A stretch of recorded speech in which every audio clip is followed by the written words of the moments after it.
Hey guys, tonight we begin with snow under your boots and a chill in the air that no wool cloak could ever fully tame.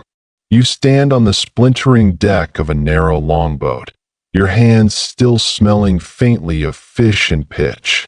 The sea behind you grumbles, the icy fjords fade into the mist, and ahead lies an unimaginable journey that begins with nothing more than silver dreams and salted cod. This isn't the story of just any Viking raid or long-lost saga. No, this is the very strange, very slow, and somehow incredibly cozy tale of the Norse warrior who accidentally wandered into the glittering center of the Islamic world and nearly became Caliph of Baghdad. You probably won't survive this story, historically speaking, but don't worry, we'll go gently. So, before you get comfortable, take a moment to like the video and subscribe, but only if you genuinely enjoy what I do here. And if you're feeling generous, leave a comment with your city and the local time. Always love seeing where you're listening from. Now, dim the lights, maybe turn on a fan for that soft background hum, and let's ease into tonight's journey together. You are young. You are bored.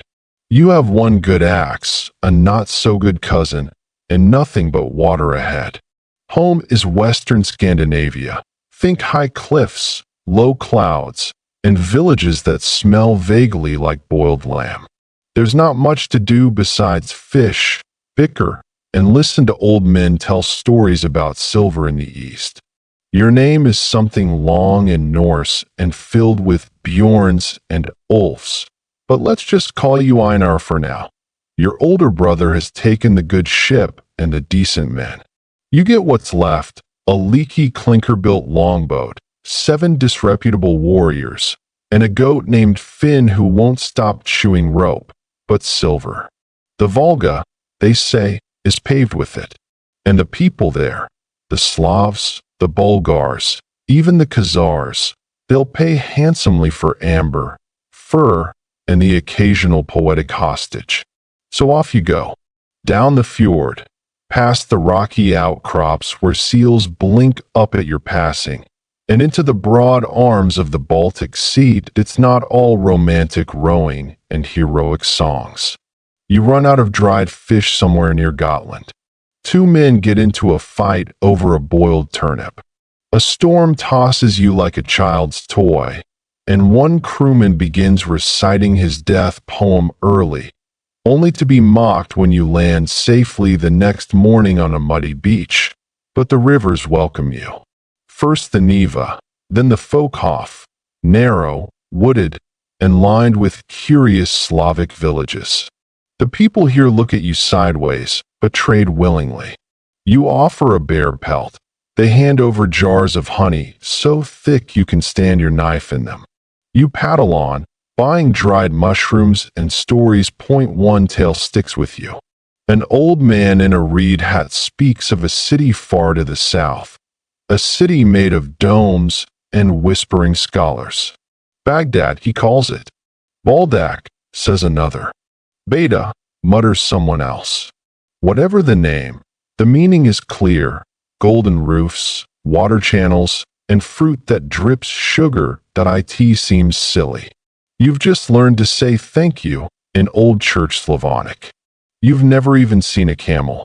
And yet, the idea takes hold. You drift on. Summer fades into a green-gold autumn. The trees flame and drop their leaves. The Volga grows wider, deeper. You're joined by other boats, some Norse, some Slavic, some so cobbled together they look like floating potato crates. Each night by the fire, your goat chews moss while you sketch in the dirt what Baghdad might look like. Probably full of singing women, says one crewmate hopefully. And guards with scimitars, says another, less helpfully that you're not exactly sure what a scimitar is, but you nod wisely. Downriver, you see things no saga prepared you for. Floating markets, salt caravans with horn yaks, men with feathers in their beards and ink on their hands. One trader gives you a wooden charm carved in the shape of a star. For safe crossing, he says, pressing it into your palm. One morning, fog lifts and reveals a vast city along the riverbanks. Ital, the Khazar capital. The marketplace is louder than any battlefield. Music clashes with prayer, and somewhere a woman sells tea brewed with onions. You sell your furs, trade your goat, at last, and pick up new gear, brass rings, a fine belt, and a rude map drawn on lambskin. But not all is cheerful. A plague has passed through, leaving the inns half empty. Merchants speak of chaos in Baghdad, a new vizier, a missing Caliph's cousin, a mad astrologer predicting doom. Bad time to go, one man warns. Good time to go, says another with a wink. Chaos makes kings. You like the sound of that. So you push on. Your boat now carries spices, leather, and a new passenger. A Persian merchant named Daria, who insists on calling you big man. She laughs at your accent, but teaches you to say peace in Arabic. You say it constantly now, just to hear the rhythm. Assalamu alaikum. You've nearly forgotten the fjords. You dream now of date palms. Your hair has curled from river mist, and your axe rests beside an Arabic scroll you can't read, but you like the smell of it. You, Einar of the icy shore, are headed for the Caliph's capital. But first, 100 more odd turns await. Sandstorms, camel races, and a duel involving a fruit basket. You still have no idea what's coming. But that's fine. You're already halfway to becoming something impossible. You wake up sore, half-frozen, and entirely lost somewhere along a marshy bank of the lower Volga. A heron squawks indignantly as you stretch your legs, and someone has clearly used your cloak as a blanket during the night. Probably Askell, who always accidentally rolls to your side. You swat him with your boot, gently, because he's still holding a fish. The longboat, miraculously, is still afloat. This boat is more stubborn than a mule and only slightly more watertight. The planks creak like old knees. The sail has patched itself into a new color scheme entirely, and the mast leans just enough to give the impression of thoughtfulness. Yet somehow it endures. You've begun to suspect it has its own grim little will to survive. No one quite remembers when the rower stopped rowing. The current does most of the work now. Some days, the wind carries you so easily that you pretend you're a royal procession, arriving at every riverside village like a soggy prince.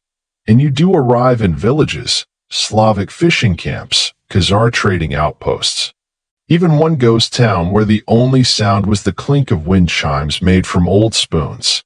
The people are rarely hostile. More often, they're curious. Why does your helmet have horns, they ask. It doesn't, but the braids might give that impression. Is it true Norsemen eat rocks? You tell them only on feast days. Your Arabic's coming along. You can now say, where is the bread? And this is not my goat. The second phrase proves more useful than expected. Someone keeps trying to return your old goat, claiming it misses you. You suspect it's a scheme to offload livestock, but the goat does seem to recognize you. So you trade it again, this time for a lump of saffron and a handful of dates. 18 night, you make camp with traveling traders, mostly Persians, Armenians, or steppe nomads with wild hair and laughing eyes. The fire crackles. Someone plays a flute. Someone else roasts a fish with so much salt it could cure leather. You lean back against a tree and try to picture Baghdad again. You've learned that it's not just one city, it's a universe. A city of 10,000 lanterns, some say. A city where water flows uphill through pipes of bronze. Others claim it's all an illusion, mirrors and smoke, built by jinn for one night only. But everyone agrees, it's huge, rich, and far more complicated than any Norse saga. One trader draws a map in the dirt, a giant circle, with rivers flowing through and palace gates at cardinal points. It's called the Round City, he says, eyes shining.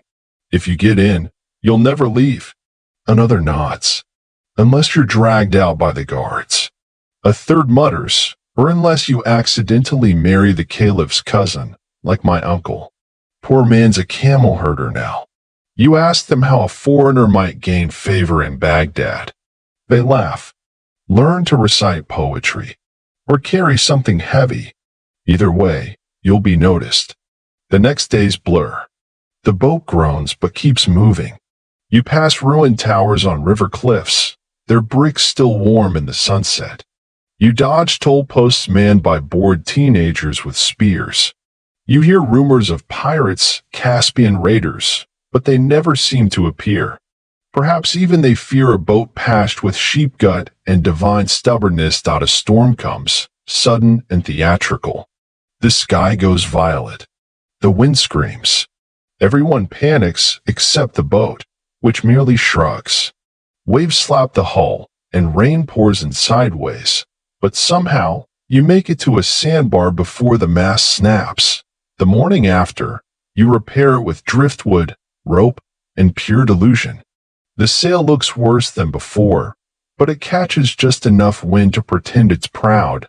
Then comes a fork in the river. To the left, the water widens, deepens, and seems to promise safety. To the right, narrow reeds and a faint trail of smoke suggest habitation and possibly trade. Your crew looks at you. You're the tallest. That seems to count for something.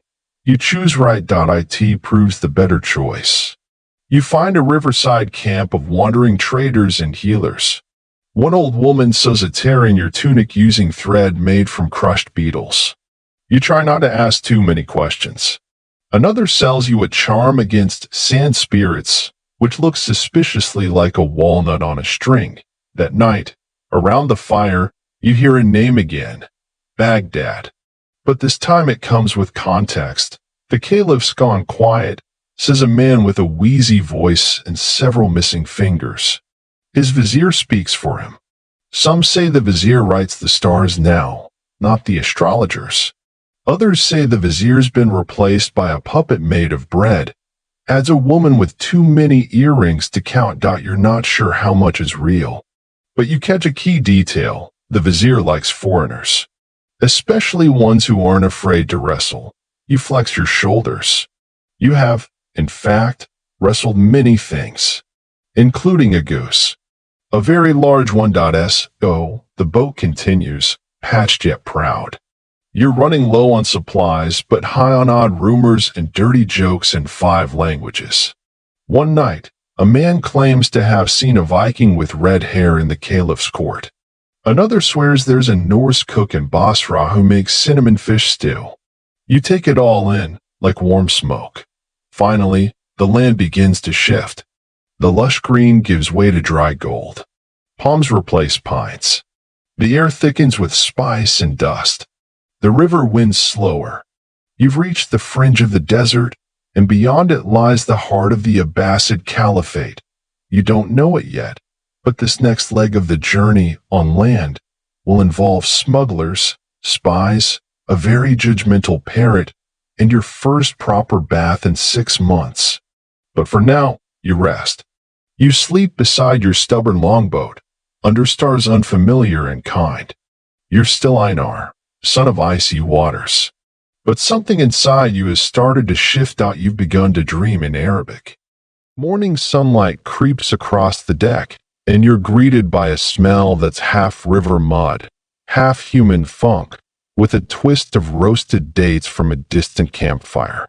You sit up slowly, stretch your back, something pops, and reach for the nearest edible-looking object. It turns out to be a shriveled fig someone must have dropped last night. Breakfast. You're now deep in Bulgar territory. The Volga Bulgars are a proud people with clever hands and suspicious eyes. Their cities rise low and wide across the plain, built from thick timber and earthen walls. This particular market town is called Sewer, or something close to that. Every trader you ask pronounces it differently, and none of them can agree on who's in charge. You like that. You walk in smelling like wet wood and old leather, which is exactly how they expect foreigners to smell. The marketplace buzzes with energy. Women selling fermented mare's milk from wooden tubs, men hawking bronze trinkets shaped like ducks, and a group of children trying to train a ferret to do flips. Your kind of place. You trade some old coins for a handful of dried dates, and, more importantly, a new shirt. It's rough cotton, dyed with crushed beetles, and it itches like you've rolled in bees. But it's clean, and it helps you blend in slightly more than your usual snow pirate aesthetic. As you wander, a few things become clear. First, nobody here fears Vikings. They know you by reputation, sure, but they also know you're far from home and far outnumbered. So instead of fear, they treat you with the amused caution reserved for large, confused dogs. Second, everyone's talking about Baghdad. Again, not in whispers this time, but in hopeful tones. The silk caravans have resumed. The Caliph's court is supposedly reopening its poetry contests. And, most enticingly, the winter tax shipments are due, meaning the city's treasuries will be freshly filled. You find yourself intrigued. Not by poetry contests or taxes, obviously, but by the possibility that a foreigner like you could, just maybe, touch that world. Not loot it, not raid it, just wander in. You sell the last of your furs to a merchant named Rafik, who insists on showing you his collection of rare river stones. It turns out to be 3 smooth pebbles and 1 fossilized fish. You pretend to be impressed. In return, he gives you wine made from fermented plums and offers something more useful: directions. You want Baghdad? You need to cross the desert, yes. But first, head south. There's a caravan in 10 days. Big one. Protected. Rich fools mostly. You blend in. Maybe you make it. You ask what the caravan's carrying. Books, he says. And umbrellas. You blink. Rich fools. He repeats the "so that's the plan." You trade your longboat, your stubborn, patched, half-sentient boat, for a camel. It's not an even trade, but the boat was going to rot in the reeds, and the camel, whose name is possibly Mushroom, seems friendly enough. Though it does spit on you immediately, so maybe not that friendly. You saddle up. Or at least you try. Saddling a camel is like trying to hug a staircase. With knees. Eventually you figure it out, mostly by copying a child who does it in 3 seconds flat. The journey south begins. You travel with a strange mix of companions. A blind oud player who can smell money, a woman who sells dried roses for perfume, and a toothless monk who insists he once arm wrestled a lion. You believe him because he's missing part of one ear and most of his left thumb. They don't seem to mind your broken Arabic or your northern manners. In fact, they find you entertaining. You learn to laugh when they laugh. You also learn that inshallah can mean anything from yes to maybe to please stop asking. One evening, at a roadside tent made of dyed wool and hope, you try something new: boiled lamb with cinnamon. You expect it to taste terrible. It does not. It tastes like soft thunder and bedtime stories. You consider proposing marriage to the cook but decide against it. Since he has a knife longer than your forearm, you learn small things, like how to tie your scarf so sand doesn't fill your ears, like how to squat properly when nature calls in a windstorm, like how to judge a man's honesty by the shape of his teapot. These aren't Norse lessons, but they stick with you just the same. The nights grow colder. The stars burn sharper. One traveler tells you that Baghdad has a street where you can buy ice shipped in from mountaintops, and another where trained monkeys recite legal codes. Why monkeys? You ask. He shrugs. Cheaper than lawyers. Eventually, you see it, not Baghdad, not yet, but a sea of lanterns in the distance. The caravan is assembling, dozens of camels, men shouting, tying bundles, women in cloaks as wide as sails, a tent that looks like it was stolen from a sultan. This is the convoy you're meant to join. You enter casually, holding your new saddle with confidence and offering your services as a guard, a translator, or possibly a poetry judge, depending on what they need. They go with guard, after testing your grip with a stick fight. You win by tripping over your own sandal and accidentally knocking your opponent into a barrel of figs. So now you're part of a literary cargo train heading toward Baghdad, surrounded by books, umbrellas, and snoring beasts of burden. Somewhere in your pack is a scroll with your name written in a strange, shaky Kufic. You can't read it. You just like the way it looks that you're not rich. You're not famous. You barely speak the language, but you're on your way, and that's something. You wake before the sun, the sky still a deep velvet blue, freckled with stars reluctant to go. The desert air bites your nose but leaves your thoughts crisp. Around you, the caravan stirs, camels groan like old men rising from warm beds, pots clink as tea begins to brew, and someone somewhere is already playing a flute out of tune. You stretch, adjust your sash, and greet the day with your finest attempt at "Peace be upon you," which still sounds slightly like "Please boil the camel," but people smile politely. You are Einar, Norseman turned caravan guard, and today you enter the steppe. The Khazar steppe is not a place. It's a mood. Endless golden grass waves like water beneath a wind that never rests. You ride south and east, your caravan stretching behind you like a lazy dragon. There are no roads, only the hint of wheel ruts and the tracks of previous, luckier travelers. Insects hum, hawks circle, and somewhere, just beyond the horizon, you swear you hear laughter, though it might just be your camel grunting. Your role is simple. Watch the goods. Look threatening. Don't get caught chewing the preserved figs meant for the vizier's cousin. You fail at that last one by midday. The figs are replaced discreetly with pickled olives, which you immediately regret. Travel companions change slightly now. Some traders peel off towards smaller towns, selling cloth and rhubarb to rural chiefs. Others join from distant paths, bringing stories and, occasionally, musical instruments shaped like vegetables. One woman carries a dancing chicken in a cage.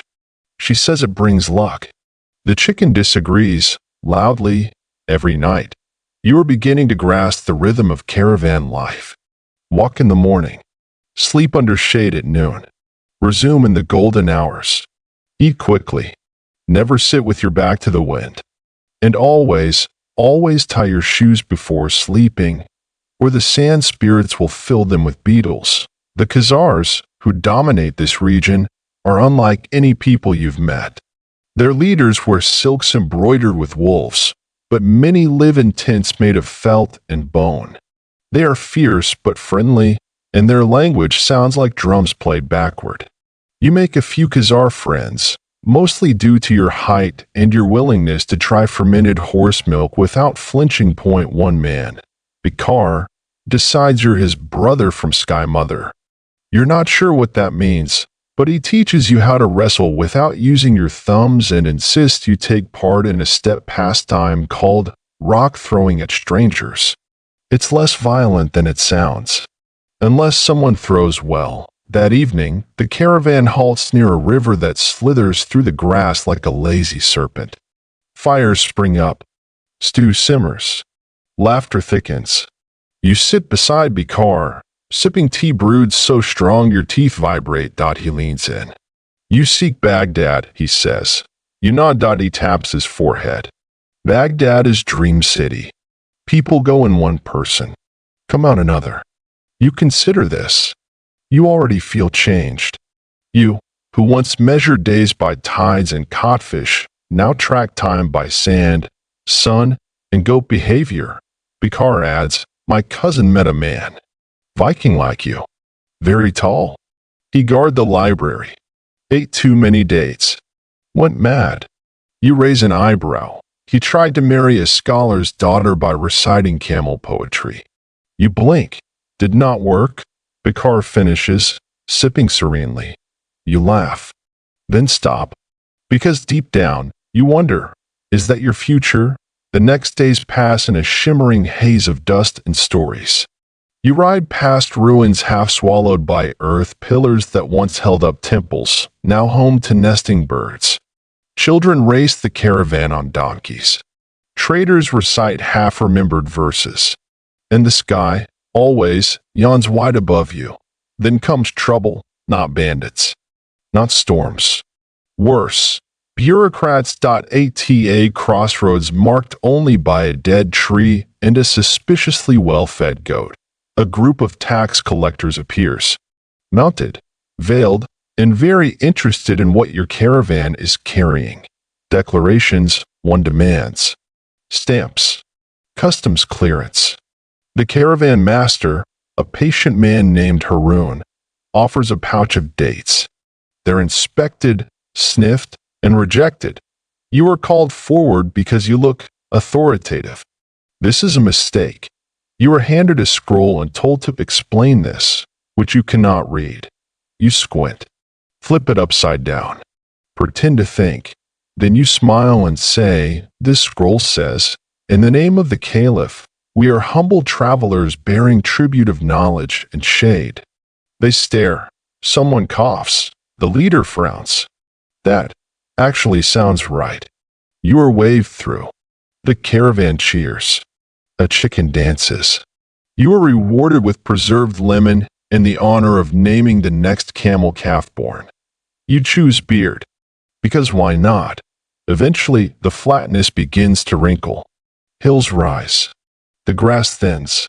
The caravan slows. You cross through a pass, and below, dusty, humming, and wrapped in heat haze, lies Ray. Ray, the city of spies. It is ancient and new at once. Walls rebuilt upon ruins. Markets squeezed between libraries and bathhouses. Calligraphers sell verses beside pickle vendors. And everywhere, eyes. Watching. Smiling. Pretending not to listen, you enter as a dusty foreigner. You leave as slightly less dusty, but suspiciously well-fed. Because, dear listener, this is where your fate begins to shift. Ray is not Baghdad, but it is Baghdad's whisper. Here you will lose a duel, find a new name, and attract the interest of a very dangerous eunuch with a fondness for chess and Norse poetry. But first, rest. Eat figs. Let the dust settle in your beard. Baghdad grows closer, and you, Einar the Wanderer, are about to become someone impossible. You are ankle-deep in sea foam, but it's not the North Sea, and these aren't your waters. The sun beats down in a way that feels almost personal, and the Caspian Sea smells different, saltier, warmer, more like kelp tea than wet cod. You're about to board a Persian dhow that looks more patchwork than seaworthy. Its crew, sinewy men in loose cotton tunics, are shouting at one another in at least 3 languages, only one of which you recognize, and that's only because someone is angrily yelling "Move your camel" at an actual camel stuck halfway up the gangplank. This is your next step to Baghdad, a voyage across the Caspian Sea. After your dusty weeks through the steppe, Ray was a fever dream, markets full of books and blades, bathhouses filled with secrets and steam, and one exceptionally confusing incident involving a misplaced sandal and an overzealous storyteller who insisted you were the lost son of Alexander. You politely declined that identity, and now here you are armed with a basket of provisions, a freshwater skin, and a rough idea that crossing this water will get you closer to the Golden City. Your fellow passengers are a mix of the useful, the useless, and the unbelievably loud.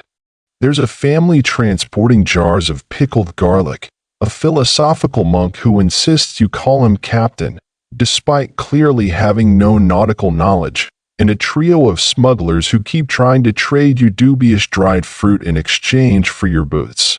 The dhow sets sail just before midday. The deck creaks like it's trying to back out of the commitment, but the sails puff out and the boat begins its slow glide across the sea. You were told it will take 2, maybe 3 days, depending on winds, luck, and how often the cook falls overboard. Apparently, it's happened before. You find a spot near the bow, beside a crate labeled almonds that is clearly full of bricks. You don't ask. You've learned that asking only leads to more confusing answers. By nightfall, the shoreline has vanished, and with it, any real sense of direction. The stars are unfamiliar, brighter than home, more scattered, and the sea has begun its rhythmic lull. It's peaceful, until someone vomits directly over your blanket. You move your sleeping spot. The next day, things take a turn. The sea is no longer peaceful. It's angry. A wind kicks up. The sails flap like panicked birds. Waves rise higher than your childhood home, and the dhow, bless its stitched-together heart, groans like it's being judged by the gods of shipbuilding. People scream. Animals panic. The philosophical captain tries to explain karma while clinging to a goat. You, Einar, do what Norsemen do best. You grip a rope with both hands, plant your feet, and ride it out like you're trying to surf a thundercloud. The storm lasts hours, maybe days. Time becomes unmoored. At one point, you're certain you see a fish flying. At another, you hear someone reciting love poetry to a barrel. You even think the smugglers finally ate their dried fruit. Brave souls. Eventually, it passes. The sun rises on a sea so still it feels like glass. Your boat limps along, half its ropes frayed, one of the sails missing, and at least 2 chickens have declared themselves captains in the power vacuum. But you made it. You arrive at a port that has no name, just a low string of tents, a crumbling stone pier, and a suspicious number of guards watching everyone too closely. This isn't your final stop, just a checkpoint before the road to Baghdad resumes inland. As you disembark, the man who called himself captain salutes you, and the goat licks your boot. You nod solemnly. It feels earned. You gather your things, which now include one slightly waterlogged scroll in Arabic you still can't read, a pouch of almonds, definitely not bricks, a small clay whistle given to you by a child who insisted it scares away desert ghosts, and a new reputation as that Viking who didn't vomit once. A badge of honor, apparently. The smugglers vanish almost immediately into the crowd. You're approached by a young man in crisp robes. He speaks perfect Persian and passable Arabic, and introduces himself as Caliph. He's looking for guards to escort a small convoy inland toward Baghdad. He eyes your axe, then your arms, then your sandals. You look strong, he says. And dumb. You smile. Mostly strong. He laughs and hands you a wrapped bundle. This is a gift for the vizier. Do not eat it. You don't ask what it is. You just nod. The journey continues, this time by camel once more. You, Khalil, and a few others ride through rocky hills and low-slung desert valleys. The days are long. The sun burns differently here, less like heat, more like pressure. You drink water constantly. You tie your scarf tighter. You stop fighting the sand in your boots. One night, Khalil opens the bundle. It's not gold, not jewels. It's books. 3 of them. Arabic manuscripts, bound in soft leather, smelling of cedar and secrets. You're delivering books to the vizier? You ask. Khalil nods. Not just any books. These are histories. One even mentions your people. You blink. My people. He grins. The Rus.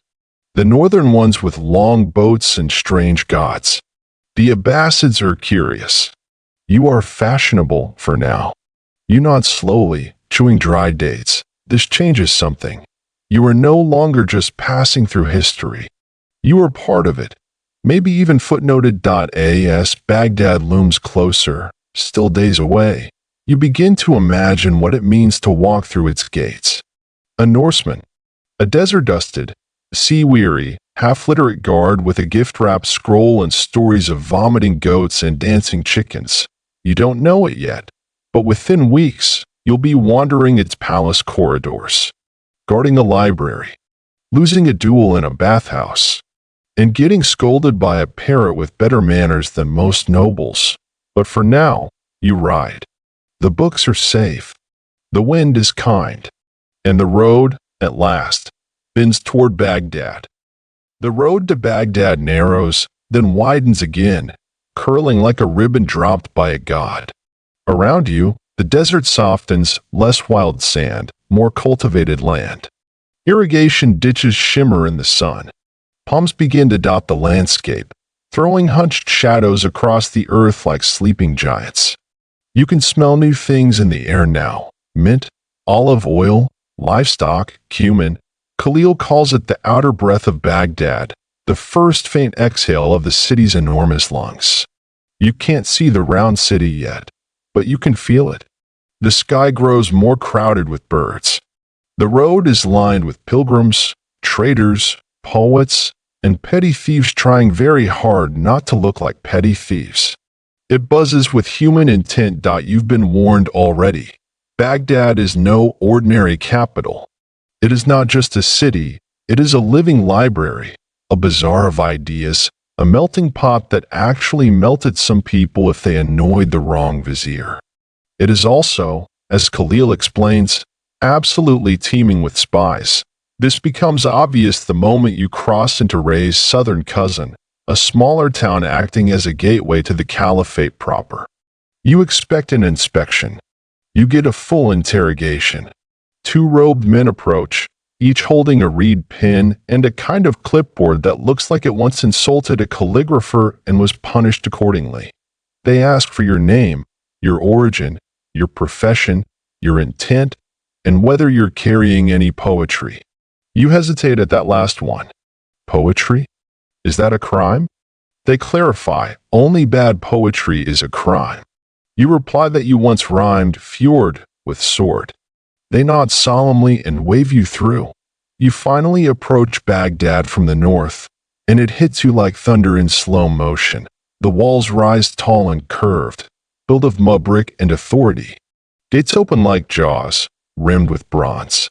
Soldiers in green tunics stand guard with polite indifference, while children weave between camels and carts selling boiled eggs or shouting about lost chickens. Somewhere a man is balancing a stack of dates taller than your chest. You enter through the gate of peace, and your boots touch the Caliph's earth. Baghdad unfolds. It smells of cinnamon and ink. You're not in the city for 10 minutes before you nearly cause a traffic incident involving a blind lute player, a donkey, and a merchant balancing 2 amphorae of pickled turnip on his head. Apologies are shouted. Laughter ripples. You nod awkwardly, bow twice to the donkey, which seems to appreciate it, and keep walking. Khalil leads you through winding alleys, past tile-covered walls and narrow doors barely wide enough for your shoulders. The architecture is deliberate: cool courtyards, sunken gardens, walls thick enough to bake bread on in winter. You glimpse mosaic floors, silver-flecked columns, and cats, so many cats, lounging like they own the place. This is nothing, Khalil says. Wait until you see the Caliph's palace. You don't have to wait long. Your caravan's books are destined for the House of Wisdom, the famed library and translation center funded by the Abbasid caliphs. The place is not only a library. It's a hub, a think tank, a puzzle box of scrolls, scholars, and suspiciously large astrolabes. You're not officially allowed inside. You're a guard. You're Norse. You wear your belt like a barbarian. But somehow, you find yourself standing in the foyer while the books are logged and cataloged. You lean against a wall, try not to breathe too loudly, and admire the architecture. There's something about the walls here. They're not just made of stone, they're made of memory. Every groove feels like it once held a whisper. Every scroll rack hums faintly, like an overstuffed beehive. You've never felt this way about a building before. Someone sneezes. A scribe drops a pile of paper. You step forward to help and accidentally knock over an entire stack of ink pots. There is shouting. A guard approaches. You brace for arrest. Instead, a man in absurdly clean robes claps once and laughs. Excellent reflexes, he says. You shall stay. We need a man like you. You are now employed as a temporary escort for one of the junior scholars, whose name is Saeed and who absolutely loathes walking unaccompanied to the tea vendor across the street. Your job is to follow him, prevent incidents, and occasionally chase away street poets who shout unsolicited verses about figs. It's not glorious, but it gets you access. You explore the House of Wisdom by accident. At first, you only go where you're told, upstairs to the copyist room, down to the translation cellars. Then you get lost. Then lost again. Then you find a door behind a tapestry that leads to an observatory where a man is measuring shadow angles with a stick and swearing quietly. No one stops you. Perhaps because you look like you belong. Or perhaps because they assume no one is tall and lost-looking as you could possibly be dangerous. You begin to recognize faces. The old woman who reads Greek backwards. The young man who insists Aristotle had a sense of humor. The janitor who sings Persian lullabies to the scroll shelves. You learn their routines. You bring them snacks. You become, in a way, part of the ecosystem, until one afternoon, you try to leave, just for a moment. You've been inside for hours. You need air. You open a side door, and find it locked from the outside. Odd. You try another. Locked. You call out. No answer. You walk deeper. At some point you realize you've circled back to the same hallway 3 times. You recognize the crack in the tile shaped like a duck. You begin to suspect the building has ideas of its own. You finally find a window. It's small. You squeeze through. You land in a hedge. You frighten a peacock. You are free. 2 days later, a guard from the Caliph's palace finds you in the market, eating honeyed pistachios. He hands you a scroll with your name on it. His Excellency wishes to speak with the Norsemen who survived the House of Wisdom. You are not sure whether to feel honored or terrified, but you finish your pistachios. Then you follow the guard. Baghdad, it seems, has noticed you. It starts, as many good tales do, in a bathhouse, not the grandest bathhouse in Baghdad, though that one is rumored to be shaped like a seashell and perfumed with rosewater imported from places whose names sound like lullabies, but a medium-sized, respectable bathhouse tucked between a spice merchant and a seller of umbrellas that also function as parasol lanterns. Don't ask. It's a niche market. You go because the palace guard who delivered your summons insists. You cannot meet a vizier smelling like river mud and horse worry, he says, eyeing your boots as if they might file a formal complaint. So, off you go.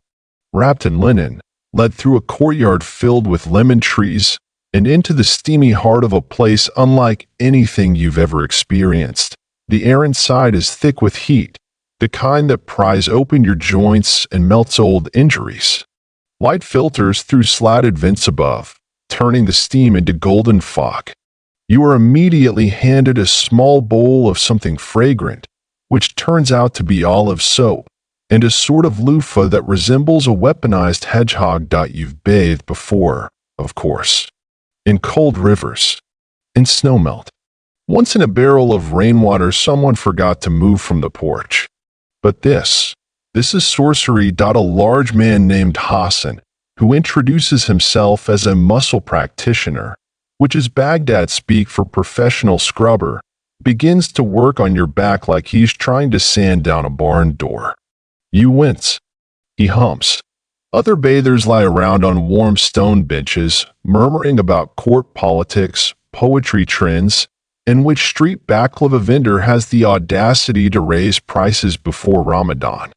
One particularly well-oiled man, reclining like a tired god, raises a single eyebrow at your towering figure. A Viking, He asks. You nod, mouth full of mint leaves someone gave you for clarity. He claps once, delighted. Welcome to the steam of civilization. Then comes the duel. You don't mean to offend anyone. Truly. You're just trying to find the cold pool, which you're told exists somewhere near the back. You stumble through a curtain, dripping, barefoot, half-blinded by steam, and bump into a man mid-shoulder deep in water, who turns out to be an official from the tax ministry. Your soap slips from your hand and lands in his bowl of scented salts. You apologize. He doesn't accept. What follows is a flurry of high-pitched insults you barely understand, a sandal thrown in your general direction, and, because this is Baghdad, a formal challenge to a hydro duel, which, apparently, is a type of spa-side wrestling. Rules are vague. Clothing is optional. Witnesses are entirely too enthusiastic. You're shoved into the center of the main chamber, surrounded by chanting bathers and one parrot. Yes, a parrot perched on a lattice beam overhead, squawking slippery doom. Slippery doom. You try to decline. You explain you're just here to get clean, but someone puts oil on your shoulders, and then it's too late. The duel is wet. Your opponent is surprisingly wiry, fast on the marble, and uses the slipperiness of the floor as a weapon. You spend most of the fight trying not to crush him or yourself. At one point, he yanks your towel off, and the crowd gasps, not at the nudity, which no one cares about, but at your back, the scars, the tattoos, the undeniable proof that you are, indeed, not from around here. You eventually win, not with strength, but by tripping and landing directly on the man's chest, knocking the wind out of him. He concedes with dignity. The crowd cheers. Someone throws you a figure, and then, as you're being handed your sandals and offered a congratulatory sherbet, a very elegant eunuch appears. He is tall, thin, with a beard precisely carved into a shape you suspect took 3 hours to maintain. His robes shimmer. His sandals are quieter than gilt. He holds a scroll in one hand and a silver-topped cane in the other, though you're fairly sure he doesn't need it. You are the Norseman, he says. You nod, exhausted, dripping, and still holding a figure. You fought rather well, he continues. Awkward. But well. You shrug. Slippery floor. Indeed. He smiles slightly. I am Rashid. I serve at the Caliph's court. We've been observing you. This, somehow, is more alarming than the duel. He gestures toward the door. Come. The vizier is intrigued. You dry off, dress in a robe provided by someone far too cheerful, and follow Rashid out into the street, where the sun is beginning to lean westward. The city smells different now, fresh bread, calligraphy ink, and possibility. As you walk, Rashid explains a few things. Baghdad is a city of masks, he says. Everyone plays a part. Some play many. You nod as if this makes sense. You are a curiosity. A northern blade in a southern scabbard. Some see novelty. Others, threat. You open your mouth to ask which he sees. He waves it off. Neither. I see opportunity. You arrive at a courtyard garden filled with white birds. Not doves, something stranger. Quieter. They don't coo. They blink at you with tiny wisdom. Inside, the vizier is waiting, not on a throne. Just seated at a stone table, sipping tea the color of deep forest. He looks up. So, he says. You wrestle. You read. You walk like someone who's never seen a staircase. You blink. He smiles. I like you. You don't know what to say, so you bow. Too low. Too awkward. You knock over a vase. The parrot from earlier flies in through an open window, lands on the vizier's shoulder, and croaks. Slippery doom. Everyone laughs. You're given a cup of tea. You're offered a job. And as the sun dips behind Baghdad's golden domes, you realize something extraordinary. You, Einar of the North, are now a minor official in the Abbasid court. All because of a bathhouse mishap. Baghdad works in mysterious ways. It turns out that being employed by the Caliph's court does not immediately come with a palace, a parade, or even a fancy robe. What it does come with is a stipend so modest it barely covers sweet pastries, a title that means nothing outside the northeast wing of the court garden, and the right to carry a small, stamped medallion that one man mistook for a gambling token. Still, you're in. You live in a guest house for minor foreign appointees, located inconveniently far from the kitchens but mercifully close to the outer gardens, where you often nap beneath fig trees and argue gently with birds. Your duties are, so far, flexible. Mostly, you escort visitors to court. Occasionally, you deliver letters. Once, you were asked to carry a vase of extremely nervous fish from one courtyard to another without sloshing. But today, you were summoned. The eunuch Rashid appears again, as he always does, suddenly, noiselessly, and with the faint scent of cardamom. Today, he says, you will look presentable. You already think you do. You've cleaned your boots, tied your belt with symmetrical knots, and even washed behind your ears. But Rashid sighs. You were whisked off by 2 attendants to a tailor. Not just any tailor. The tailor, Master Heron, is a man of impossible eyebrows and an even more impossible reputation. He's dressed half the viziers in Baghdad, and once, allegedly, a rebellious goat for a royal prank. You try not to make jokes. He studies you in silence. Walks around you twice. Pokes your ribs once, then snaps his fingers. His apprentices descend on you like hawks on a field mouse. You're measured, prodded, turned, and at one point someone mumbles something about Norse shoulders being a blessing and a curse. 2 hours later, you're given your court robe. It is magnificent, deep green, stitched with gold thread at the hem and tiny silver knots at the collar. The fabric breathes like it's alive. You're not sure if it suits you, but you're fairly certain people will stop mistaking you for a furniture hauler. Then Rashid hands you your next assignment.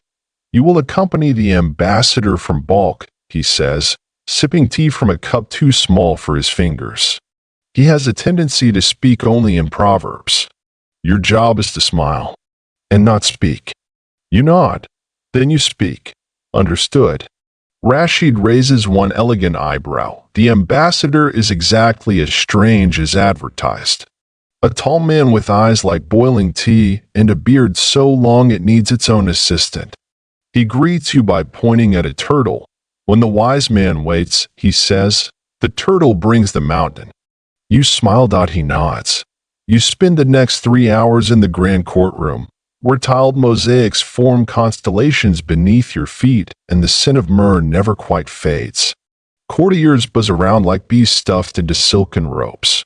Everyone is speaking, and yet no one says what they mean. You stand beside the ambassador, silent and smiling, while he discusses trade routes in the form of riddles. Occasionally, someone asks who you are. He replies, the northern wind sent me its axe, which only raises more questions.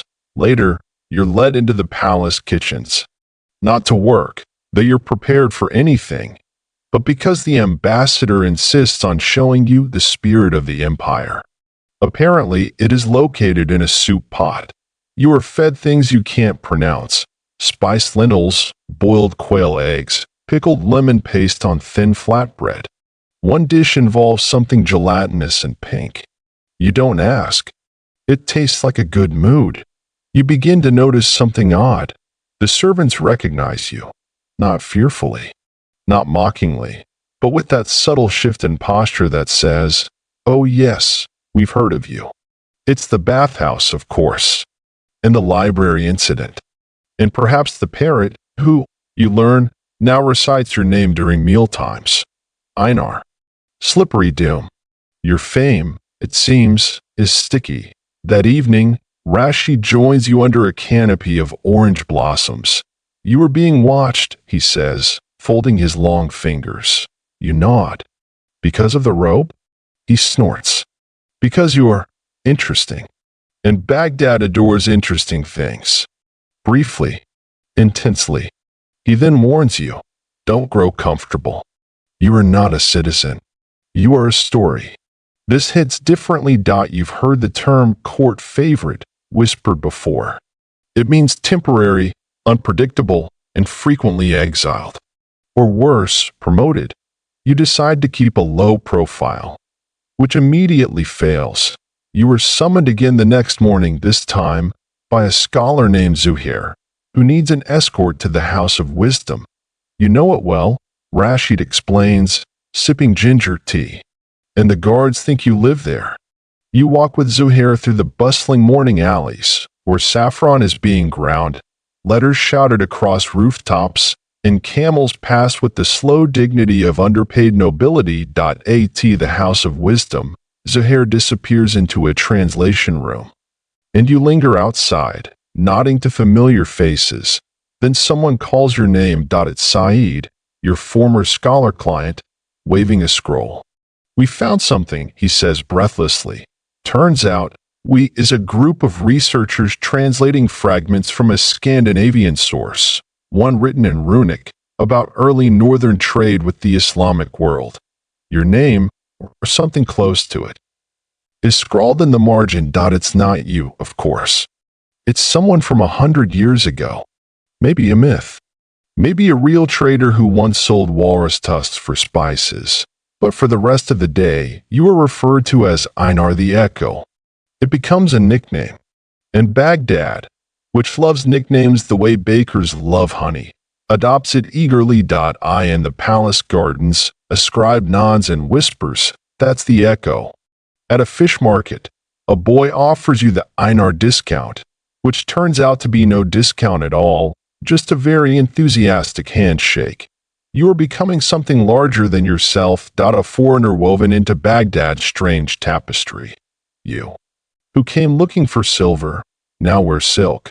You, who once slept beside goats, now dine beside viziers. And yet, somehow, you still miss the quiet fog of northern mornings, the smell of salt, and the feel of axe handle in hand. You wonder if the Caliph knows your name. He will, sooner than you think. You wake before the call to prayer, stirred not by the muezzin but by the rumble of hooves outside your window. A procession is passing, courtiers, scribes, a delegation from Egypt if the camel embroidery is to be believed. You watch from the small balcony of your guest house, sipping tea made from leaves you can't pronounce. The city is already alive. Today, you're invited, no, summoned, to accompany Rashid on an official errand. That's how he phrases it. You suspect errand means something different to a man whose cloak lining is worth more than your entire childhood village. He appears, as always, unannounced and unflappable. We are going to the gate of peace, he says, to welcome a shipment. You assume it's scrolls, or rarinks, or possibly more parrots. It's pigeons, hundreds of them. The palace pigeon master, a man named Yaqub, who resembles a sentient broom, greets you with reverent urgency. They're from the western provinces, he says, eyes bright. Carriers with coded messages. And some are foreign. You glance at Rashid, who nods solemnly. The Caliph is very fond of birds. What follows is a surprisingly tense hour as courtiers, guards, and scribes try to decode feather placement, wing flick frequencies, and subtle shifts in pigeon posture. Apparently, one bird's unusually shaped tail is a coded signal for, do not trust the man with the blue turban. You wonder, silently, if you should start writing your own messages in beard braids. Afterwards, Rashid rewards your patience with something you didn't expect. Permission to wander. Take the day, he says. See the city. You don't need to be told twice. You begin with the market quarter, not the tourist lanes where overpriced cinnamon and fake amber necklaces are peddled. You know better now. You slip into the side alleys, the real heart of commerce. A street where every stall sells ink, in every shade from volcanic black to turquoise, the color of river dreams. A street where pickled things dominate: cucumbers, lemons, quail eggs, garlic. Mysterious, unidentifiable pods that twitch slightly when touched. A street of silence. The calligrapher's lane. No shouting aloud. Only the quiet scratch of reed pens and the soft exchange of scrolls for coin.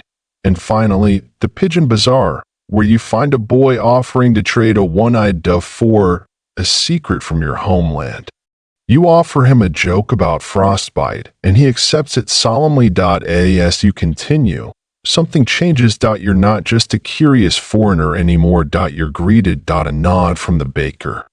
A smile from the scroll merchant. One small boy salutes you, incorrectly, but with great enthusiasm. You've become a character in Baghdad's story. Later that afternoon, you return to the palace outskirts. You pass through the palm gardens, where acrobats rehearse under the watchful eyes of officials pretending not to enjoy the show. You skirt the bathhouse, where someone shouts "slippery doom" as you walk by. You wave at the parrot. It waves back, which is alarming. You're intercepted by a young servant who hands you a parcel wrapped in silk. "For you," she says. From the kitchens. Inside, date syrup, 2 fresh figs, and a folded note that reads, "For our northern guest." The kitchen appreciates your poetry. You didn't write any poetry, unless someone overheard you muttering rhymes about camels. Still, you take it as a win. That evening, Rashid appears again, this time bearing wine and a chessboard. You don't know how to play chess. He teaches you. Badly. You lose your camel-shaped knight in 3 moves and spend the rest of the match trying to look thoughtful while secretly wondering if this is a test. Rashid studies the board. "Do you know," he says casually, "that a foreigner once governed a quarter of the city?" You pause. He continues, "During the reign of Caliph Harun al-Rashid. A Berber. Brilliant administrator. Terrible poet. The people still remember him." You say nothing. But the seed is planted. Baghdad has room for stories. And maybe, just maybe, yours could be more than a footnote. The sky dims. Lanterns flicker. The streets hum with evening prayers and the smell of roasted lamb. You sit in the palace gardens beneath a fig tree, sticky with syrup, humming a tune you haven't sung since you left the fjords. It sounds strange here. Lonesome and warm. You, who were once just a drifting axe with frost in your beard, now stroll through golden courts and debate pigeon linguistics. You wonder, what's next? What could possibly follow this? You'll find out tomorrow. When you stumble into the Caliph's library and knock over a shelf of astronomy scrolls. But for tonight, you are full, and for once, entirely at peace. You never intended to enter the library that day. You were just meant to deliver a letter. A simple letter. Sealed in wax with the vizier's mark, handed to you by Rashid with his usual arched eyebrow and cryptic smile. "Deliver this to the head archivist," he said. "Don't loiter. And for heaven's sake, don't touch anything." You, of course, loitered. And you touched everything. The House of Wisdom does not begin with a door. It begins with a whisper. The outer hallway curves like a crescent moon, lined with mosaic tiles depicting ancient maps, constellations, and diagrams of water clocks shaped like peacocks. You try to look unimpressed, but it's difficult when even the floor has opinions about mathematics. The letter is for a man named Almaty ibn Rami, a scholar so old that his eyebrows trail like moss and his hearing is entirely optional. You find him in a side chamber, muttering to a scroll while chewing on rose petals. He takes the letter, sniffs it, and then, without a word, gestures for you to wait. You wait 0.5 minutes. 10. You glance around. One scroll on a nearby shelf is labeled, in beautiful Kufic script, on the measurement of elephant melancholy. Another claims to be a field report on the migratory habits of invisible birds. You are officially intrigued. He still hasn't returned. You edge down the nearest hallway, promising yourself you'll stay within sight of the door. You don't. You turn left, then right, then left again. The scroll racks begin to tower higher, the air grows cooler, and you realize This place is enormous. You are no longer in the house of wisdom. You are in the stomach of it. A scribe passes you, floating like a whisper. You try to ask directions. He smiles vaguely and continues, holding a scroll longer than your arm with a diagram of something that resembles a volcano fighting a melon. You pass a room where scholars argue quietly but with great intensity over whether dreams are classified as physical or spiritual events. One gestures toward a sleeping cat as if it's proof. Another room is full of sand, not decorative sand. Sand with ink scrawled across it, slowly erased by a turning wheel operated by a yawning apprentice. A method of erasure, perhaps, or punishment. No one explains. You keep walking. Eventually, the light changes. The air smells like old paper and slightly burned almonds. You are now deep enough inside that the silence feels solid. You pass a chamber where a giant brass globe hangs suspended in the center, spinning slowly. You stop to watch. The globe is inscribed with stars. Not constellations as you know them, but intricate curves and coordinates in Arabic, Sanskrit, Greek. A voice beside you murmurs, "This one is Mars," when it weeps. You turn. No one is there. You press on. You are officially lost. Time stops behaving. There are no windows. No bells. You feel hunger and then forget it. You sit to rest and wake up unsure how long it's been. You find a small room where dozens of scrolls are arranged on the floor in the shape of a bird. A scholar with chalk on his forehead is weeping gently in the corner, whispering, "Too much math. Too much." You offer him a fig from your pouch. He accepts it without eye contact. And just when you consider calling out, perhaps tearing a page for attention, you hear your name. Einar. It echoes strangely. You follow the voice and finally stumble into a bright, circular chamber. There, standing beside a table stacked high with diagrams of siege weapons powered by steam, is a young woman in scholar's robes. "You must be the Norseman who fought in the bathhouse," she says, not looking up. You blink. "Yes." She nods. "Thought you'd be taller." You're not sure what to say. "I'm Jamila," she adds, "librarian in training and currently rescuing you from being eaten by this place."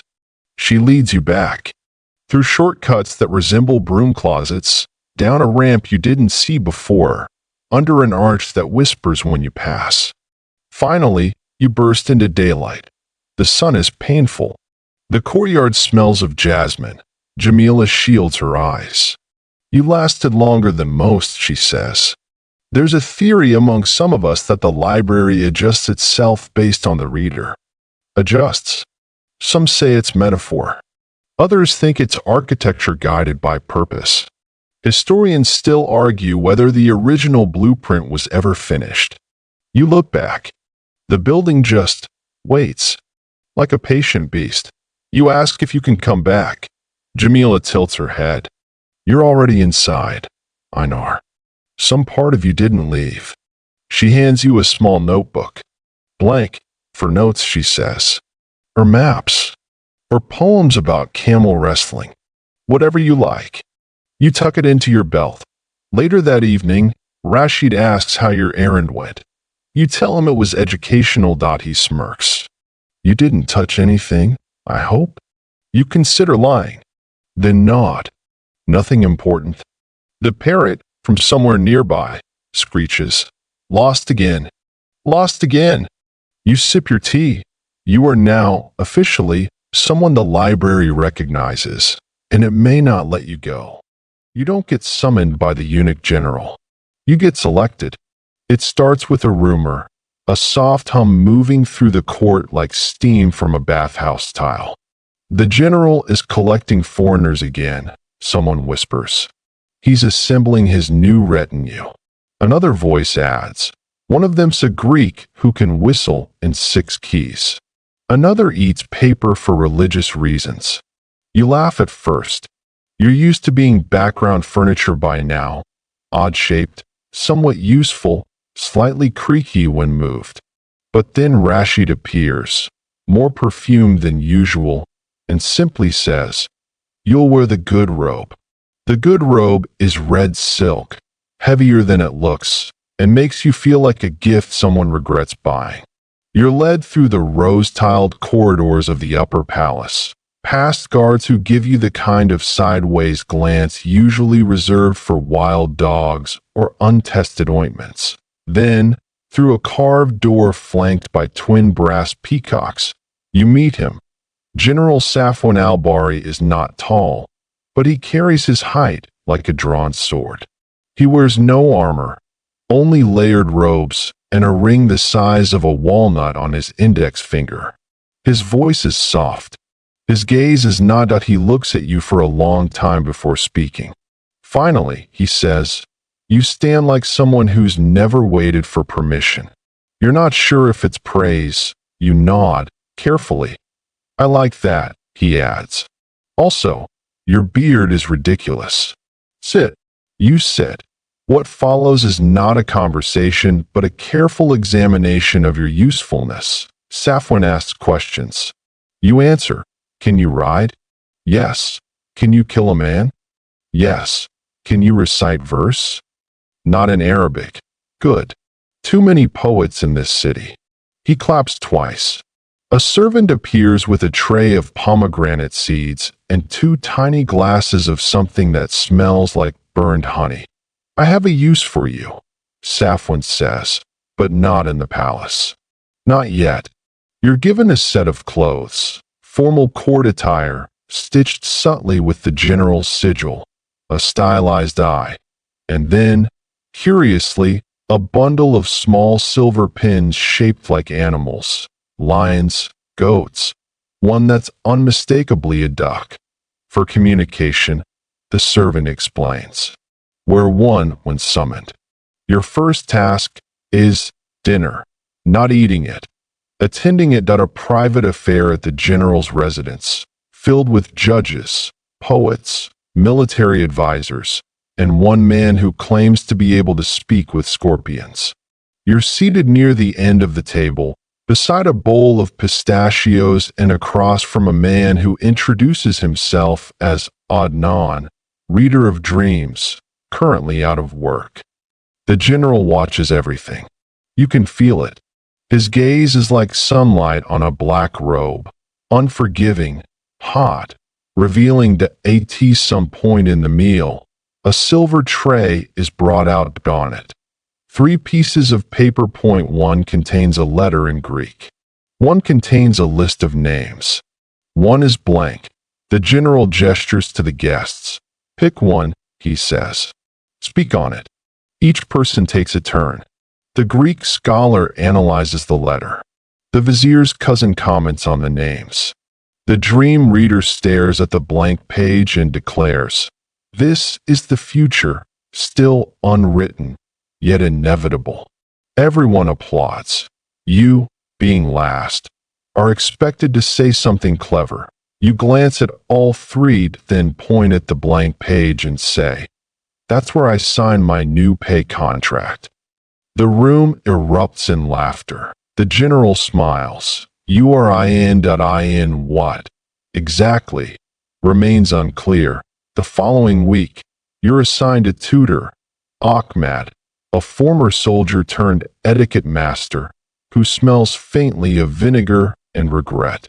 He teaches you which fork to use for pomegranate, how to nod without offending Persian nobility, and what phrases never to utter in front of astrologers. Your stars look smudged is apparently one. You are also taught to move silently, to stand still for long periods, and to never, ever correct the Caliph if he misquotes poetry. Meanwhile, the general begins requesting you more often, sometimes just to stand in the room, sometimes to read aloud from Norse sagas while he sharpens his knives that he asks odd questions. What do your gods say about betrayal? What does ice teach? Have you ever failed a man who trusted you? You answer truthfully. Mostly. At night, you wonder if you're being groomed for something. A role. A task. One evening, Jamila finds you in the library courtyard, gazing into a reflecting pool. "You look like someone waiting for a dragon," she says. You smile. "Something like that." She sits beside you, flicks a pebble into the water. "Be careful with Safwan," she says softly. "He builds ladders out of people." You nod that you've noticed, but still, you don't walk away, because something in you is curious. Not just about the general. About what Baghdad sees in you, that you're no longer just a foreign curiosity, that you're a candidate. For what? You're not quite sure, but you suspect it might involve lions. Or ducks. Or worse, politics. You've never trained with curved swords before. Back home, you favored axes, and when you did swing a sword, it was more bludgeon than ballet. Here in Baghdad, however, swords curve like crescent moons, and wielding one is less like fighting and more like conducting an argument with a wind spirit. Your tutor is a man named Bashir, and he has no patience for your northern habits. You hold it like a shovel. He snaps, slapping your wrist with the flat of his blade. This is not for digging potatoes. He's lean, fast, and utterly humorless. He wears two blades, one real, one wooden, and switches between them depending on your progress. You prefer the wooden one. It bruises less. You meet him each morning just after dawn, in a quiet corner of the palace courtyard reserved for training and philosophical complaints. While other soldiers drill in rows, you're in a circle, dancing around imaginary enemies while Bashir yells corrections and a sleepy cat watches from the wall. Your first real cut with the shamshir nearly takes your own ear off. Bashir sighs so deeply you worry he might collapse entirely. But you learn. Slowly, painfully, you stop gripping the hilt like it owes you money. You begin to understand balance, footwork, and the strange, beautiful economy of movement that defines Arabic swordplay. Where a Norse strike is a thunderclap, these blades are whispers that be why the second week. You can execute 3 basic forms without injury. Bashir is not impressed, but he stops sighing as often. In the evenings, you attend etiquette lessons, courtly comportment, as Rashid calls it. These are only slightly less painful than sword drills. You practice greetings, standing postures, and how to accept a compliment without looking confused. You fail often. Point 1 lesson covers giving. In the Abbasid court, gifts are never truly gifts. They're statements, calculations, tiny wars wrapped in silk. Rashid demonstrates by handing you a jar of dates tied with a ribbon. "What does this mean?" he asks. You shrug. "Someone likes dates?" "No," he says, horrified. "It means the giver believes you are sweet, but perhaps too dry." You now look at fruit with deep suspicion. Somewhere in between swordplay and etiquette, you find time to think about your place here. You, who once tripped over your own shadow trying to bow to a camel, now wear fine robes, speak halting Arabic, and practice sword forms in mirrored courtyards that you've been given a small room in the east wing of the palace. It has a window, a real one, with shutters that open onto the orange grove. At night, the air smells like citrus and dust, and you fall asleep to the distant clink of musicians tuning instruments. Point 1 day, a delivery arrives. A scroll, addressed to you, sealed with wax shaped like a fish. Inside, a poem, written in Arabic, translated into Greek, annotated in Norse runes. You take it to Jamila. She laughs as she reads it. "This is satire," she says. "It mocks a general who thinks he's a poet." You ask who wrote it. She shrugs. "Might be you." You stare. She shrugs again. "It's signed the Echo." You sit for a long time with that. You didn't write it, but someone thinks you did. You, Einar the Echo, accidental poet. That night at dinner, a courtier raises a cup and says, to the northern blade with the southern tongue. You smile. Try not to choke on your lamb stew. Point one afternoon, Bashir tests you with a surprise duel. No warning. Just draws his sword and swings. You parry. Barely. The blade hums past your cheek. You step back. He advances. You dance. Awkwardly. Heavily. But you stay standing. Finally, he steps back. Better, he says. You smiled. He frowns. Don't smile. You still look like a fisherman. That night, Jamila finds you near the training yard, writing something in your little notebook. She peeks that it's a drawing. A rough sketch of a sword. And beside it, a date. You're recording your progress? She asks. You nod. She taps the sword. Draw the curve better. Yours still looks like a stick. You laugh. You are, in truth, no longer a stranger here. You still stand out. Still sweat too much. Still confuse idioms and mix up royal titles. But people greet you now. Not with suspicion, but with recognition. You are being shaped, sharpened. You, who came here seeking silver and distraction, are being trained for something precise, something curved. And whether it's a throne or a grave at the end, you can't quite tell, but you tighten your sash, and you keep practicing. You're not entirely sure how you ended up at a banquet seated next to a parrot. One moment you're delivering a scroll to the palace kitchens, something about lentil inventories and urgent fig accounting, and the next, you're being led through a lacquered corridor by a boy with one eyebrow and a list of names longer than your sword. Tonight, he says, you will dine with the vizier's third uncle.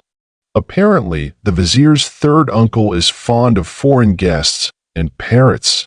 The room is grand in that particularly Baghdad way, wide, low-lit, domed with star motifs, and filled with low tables arranged in a spiral like the shell of some decadent snail. Scented smoke curls from braziers. Musicians hum gently in the corner. Cushions groan under the weight of embroidered everything. You're ushered to your place beside an elderly scribe who smells like ink and regret, and on your other side, a brightly colored parrot in a bronze cage.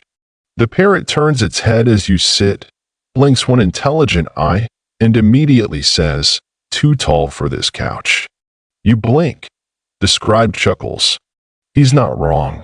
You are introduced, formally and with great ceremony, as Einar the Northern Echo, sword-bearer, ink-fumbler, and famed wrestler of bureaucrats. You try not to react as a few guests giggle into their pomegranate syrup. Then comes the food. It arrives in waves, each dish more complex than the last. Roasted quail with rose jam. Spiced chickpeas sculpted into the shape of mythical beasts. Tiny eggs nestled in pastry trees. You try to keep up, using the right spoon for the right bite, until someone offers you what looks like a plum but explodes like vinegar in your mouth. The parrot laughs. No palate. No palate. You glance around to see if anyone else finds this alarming. No one does. In fact, they all seem to be enjoying the commentary. "That's Manan," says the scribe, wiping his beard. The vizier's parrot. Speaks 6 languages. Prefers sarcasm. Does he insult everyone? You ask. Only the interesting ones. You consider that a compliment. Conversation flows as freely as the wine, though you only sip, having learned the hard way that drunken declarations in Arabic often become rumors by morning. A scholar across the table is explaining a new theory about planetary motion being driven by divine humming. The man beside him is arguing that dreams can predict market prices. The parrot interjects now, and then with phrases like, "utter drivel," or, "his beard hides nothing." You're content to listen, until someone mentions the Caliph. The room quiets, not out of fear, but reverence. The vizier's third uncle leans forward. They say he no longer appears in daylight. Another nods. Only at night. Dressed in white. Watches the city from his roof. Someone else murmurs, and speaks only to birds now. The parrot squawks, "Conspiracy! Conspiracy!" Laughter breaks the tension, but you notice a shift. People are careful now, choosing words like rare spices. The vizier himself doesn't appear that evening, but his absence feels intentional, like a question hanging in the air. After the meal, you're invited to linger in the inner garden, a mosaic courtyard strung with lanterns and perfumed with night jasmine. Musicians pluck soft chords while guests sip fig wine and exchange riddles. You're cornered by a courtier who insists you must hear a new poem he's written, something about a fox, a melon, and the shame of poorly dyed ropes. It's oddly moving. The parrot is carried out on a perch, still making comments. You hear it murmur behind you. This one walks like he's balancing guilt. You freeze. You turn. The bird stares back, and then says, more softly, or ambition. You look around, and no one else heard it. The scribe yawns. The musicians begin to pack up. You leave with your stomach full and your head spinning. The streets outside are quiet. The stars thick. You walk slowly, your robe trailing on the tiles, thinking not of the parrot, but of the room. Of who was there, and who was not. Of what was said, and what was not. You remember a phrase Jamila once muttered while sorting scrolls. In this city, the walls have tongues, and even the parrots take notes. You pass through the gate of gold, nod to the guard who now knows your name, and climb the stairs to your room. The stars feel too bright. Your dreams, that night, are filled with birds, and every single one of them speaks with Majnun's voice. The perfume market should be peaceful. It begins that way, at least. Late morning light filtered through woven canopies. Merchants lounging behind piles of delicate glass bottles.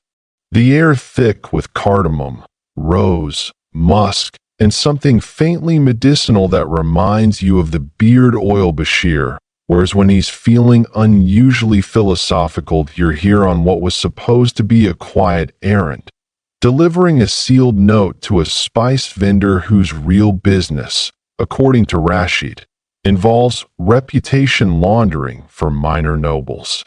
You didn't ask what that meant. You're learning. As you walk between stalls, children dart past your knees carrying sugar dates. A woman scolds a monkey for attempting to steal her sandal. A man loudly proclaims the invention of cinnamon milk for mood stability, while his apprentice quietly hands you a sample. It tastes like regret. Then you sneeze. It's an ordinary sneeze. A strong one, sure. Your sneezes have the force of someone trying to dislodge ancestral memory, but still, a sneeze. Unfortunately, you sneeze directly into a pyramid of powdered ambergris. The powder erupts like a sandstorm. Several nearby merchants scream. One faints.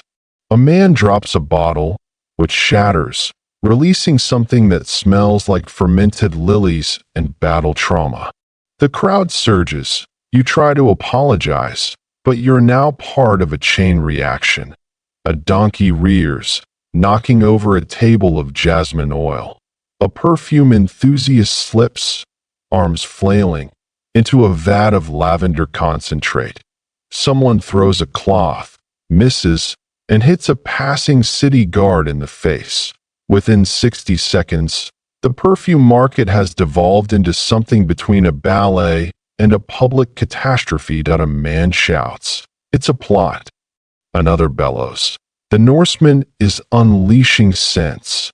You are holding a broken glass funnel you don't remember picking up. Guards arrived. You're surrounded.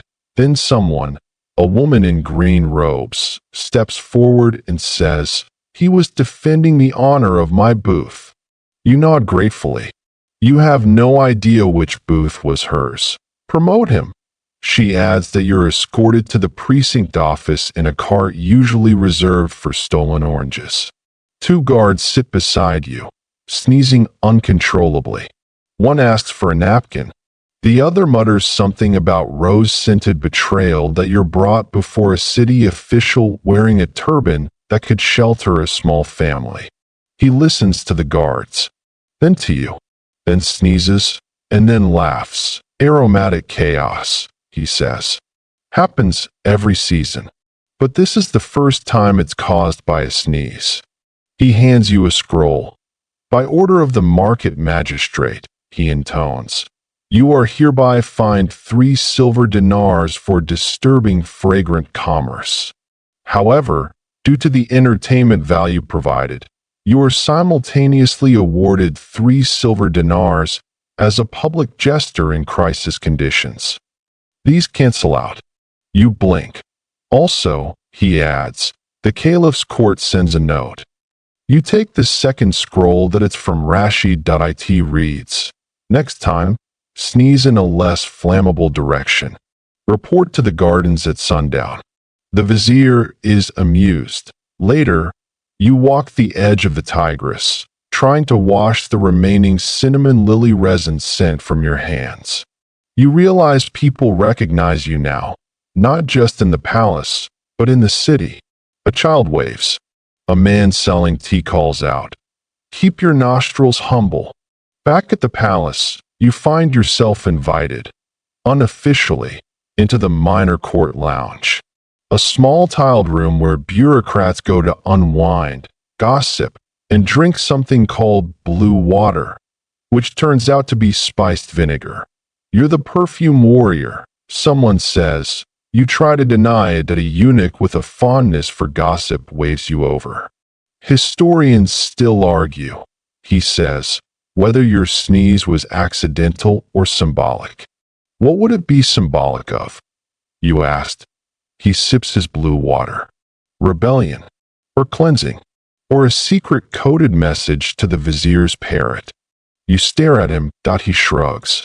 In Baghdad, everything is possibly symbolic.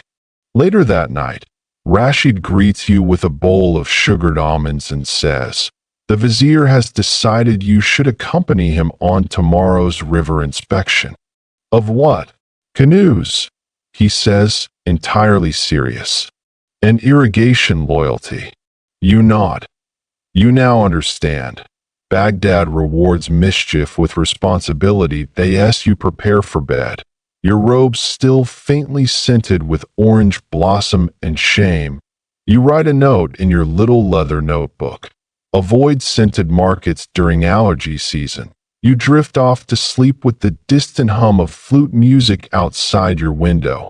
You dream of rivers made of rosewater, boats of woven cedar, and a parrot whispering, bless you. You are going to learn to write your name, properly this time. Not in the jagged runes of your childhood, carved into driftwood and scratched into bone, but in Kufic, the proud, architectural script of the Abbasids. You've seen it everywhere, carved above doorways, stitched into turbans, etched into coins. It is calligraphy that doesn't just speak, it proclaims. Your lessons begin in the quieter wing of the House of Wisdom, in a sunlit room that smells of papyrus and old dates. Jamila is your teacher, mostly because no one else volunteered, and possibly because she finds your early attempts hilarious. She starts by placing a reed pen into your hand. It feels delicate, fragile, entirely unsuitable for someone who once used a fish spine as a bookmark. Your grip, she says, adjusting your fingers, is like a man choking a goose. You try again. This time you manage to make a shape. It looks like a startled worm. That, Jamila says kindly, is not a letter. You're trying to write Einar, or at least the Arabic version she's chosen for you. A name that, in her words, sounds like someone yelling while falling off a boat. You're okay with that. Day after day, you return to the scriptorium. You practice on offcuts of papyrus, on slate tiles, even once, briefly and disastrously, on a melon rind. You ruin 2 pins, a sleeve, and your patience. But then, one afternoon, it clicks. The ink flows. The curves behave. You shape your name in Kufic, bold and straight and entirely your own. Jamila nods, genuinely impressed. You didn't even do it upside down. You beam. Your scroll is taken, without warning and pinned to a notice board near the House of Wisdom's entrance. By the next day, 3 other scholars have copied your version and are debating its proportions. One says the dot above the ya is too philosophical. Another claims it evokes the sound of cedar being split. You have no idea what that means. Then comes a stranger. A merchant from Basra, seeing your name and noticing your face, offers you a pouch of dried apricots and asks if you're the Northern Ghost Ambassador. You say no. He winks. Of course you're not. You are now, apparently, a ghost. Later that week, you receive a scroll from a court official in Kufic script. You open it carefully. It reads, "To Mr. Einar, it is now clear that you exist. Royal Bird Department." You ask Rashid if this is a joke. He chuckles. It's recognition. What for? For existing. In Baghdad, that is already quite the accomplishment. He pours you a small cup of spiced water. Do you know why they value calligraphy so much here? You shake your head. Because it makes the abstract real. If it can be written, it can be remembered. If it's remembered, it might never die. You sip. You think of your name, now inked and visible. You think of all the stories you've slipped into by accident, by sneeze, by sword, by simply saying yes. Later, you pass by the notice board again. Someone has added a line beneath your name. A short poem. The axe is curved. The name now walks in ink. You don't know who wrote it, but you smile. You return to your room and begin copying your name on every surface you own, your belt, your travel pouch, the back of your hand. You even carve it, carefully, onto your dagger's wooden handle, because in this city, things that are written are believed, and you are starting to believe in yourself, too. You're starting to notice whispers. Not the fun kind. About you, your bathhouse duel, or whether your beard oil contains crushed almonds, but the cautious, glance-over-the-shoulder kind. The kind that clings to hallway corners and falls silent when you enter a room. It begins in the east wing of the palace, where bureaucrats fold documents with obsessive precision. One morning, while delivering a sealed request for scented parchment, you overhear 2 scribes muttering near a window. His name's on the list, one says. Twice. The other shakes his head. That can't be right. He doesn't even speak in rhyme. When they see you, they snap their scrolls shut like clams. You assume they're talking about someone else, until you find the list. You don't mean to. You're assisting Rashid, carrying documents from the vizier's council room to the legal archives. You trip on a corner of a carpet, drop half the scrolls, and one unrolls across your sandal. It's labeled Strategic Reassignments, Peripheral Threats. Your name is there, not at the top, not in red ink, but there. Next to it, a symbol you don't recognize, an eye inside a crescent. You roll it up. Return the scrolls. Say nothing. That evening, you tell Jamila. She frowns, bites her lip, and retrieves a ledger. Did it look like this? She asks, sketching the symbol. You nod. She sighs. That's the mark of the Zindiq Bureau. Internal Threat Division. Officially, it doesn't exist. Unofficially, they have a garden. With peacocks.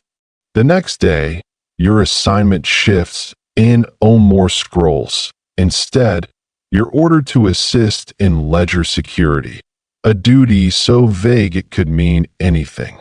You're stationed near the palace record hall, 4 chambers filled with tax reports, grain inventories, and letters written in code. Your supervisor is a man named Amar, who wears 4 rings and never makes eye contact. He offers no instructions. Do I guard something? You asked. He shrugs. Just be tall. You spend most of your shift watching junior scribes argue about handwriting. One insists that calligraphy style reveals character. Another claims it merely reflects posture. But even here, something's off. Too many papers arrive with the wrong seals. Too many messages are being routed past the vizier. And one morning, a set of letters arrives marked Bird Registry, but contains detailed observations about army movements in the western provinces. You flag it. Einar shrugs. It happens. You begin to suspect this is a test. Later, Rashid confirms it. You're being watched, he says. More carefully now. Why? Because you're useful. He leans closer. And because someone, no one knows who, has been floating your name as a candidate. For what? He doesn't answer. Instead, he hands you a scroll that it's not sealed. Inside, a single line. 3 men trust him. One does not. Let the river decide. No signature. You ask Jamila what it might mean. She taps her fingers. Could be poetic, or literal, or code. She leans closer. Einar, this is dangerous. You nod.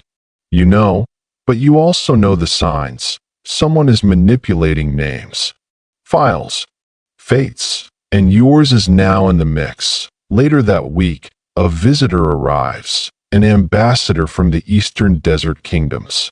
He comes with camels, incense, and a lion on a leash. You're tasked with escorting him to the gardens that on the way.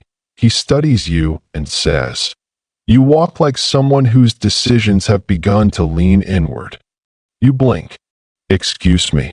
He smiles. Your story's changing. At the banquet that night, you sit near the back.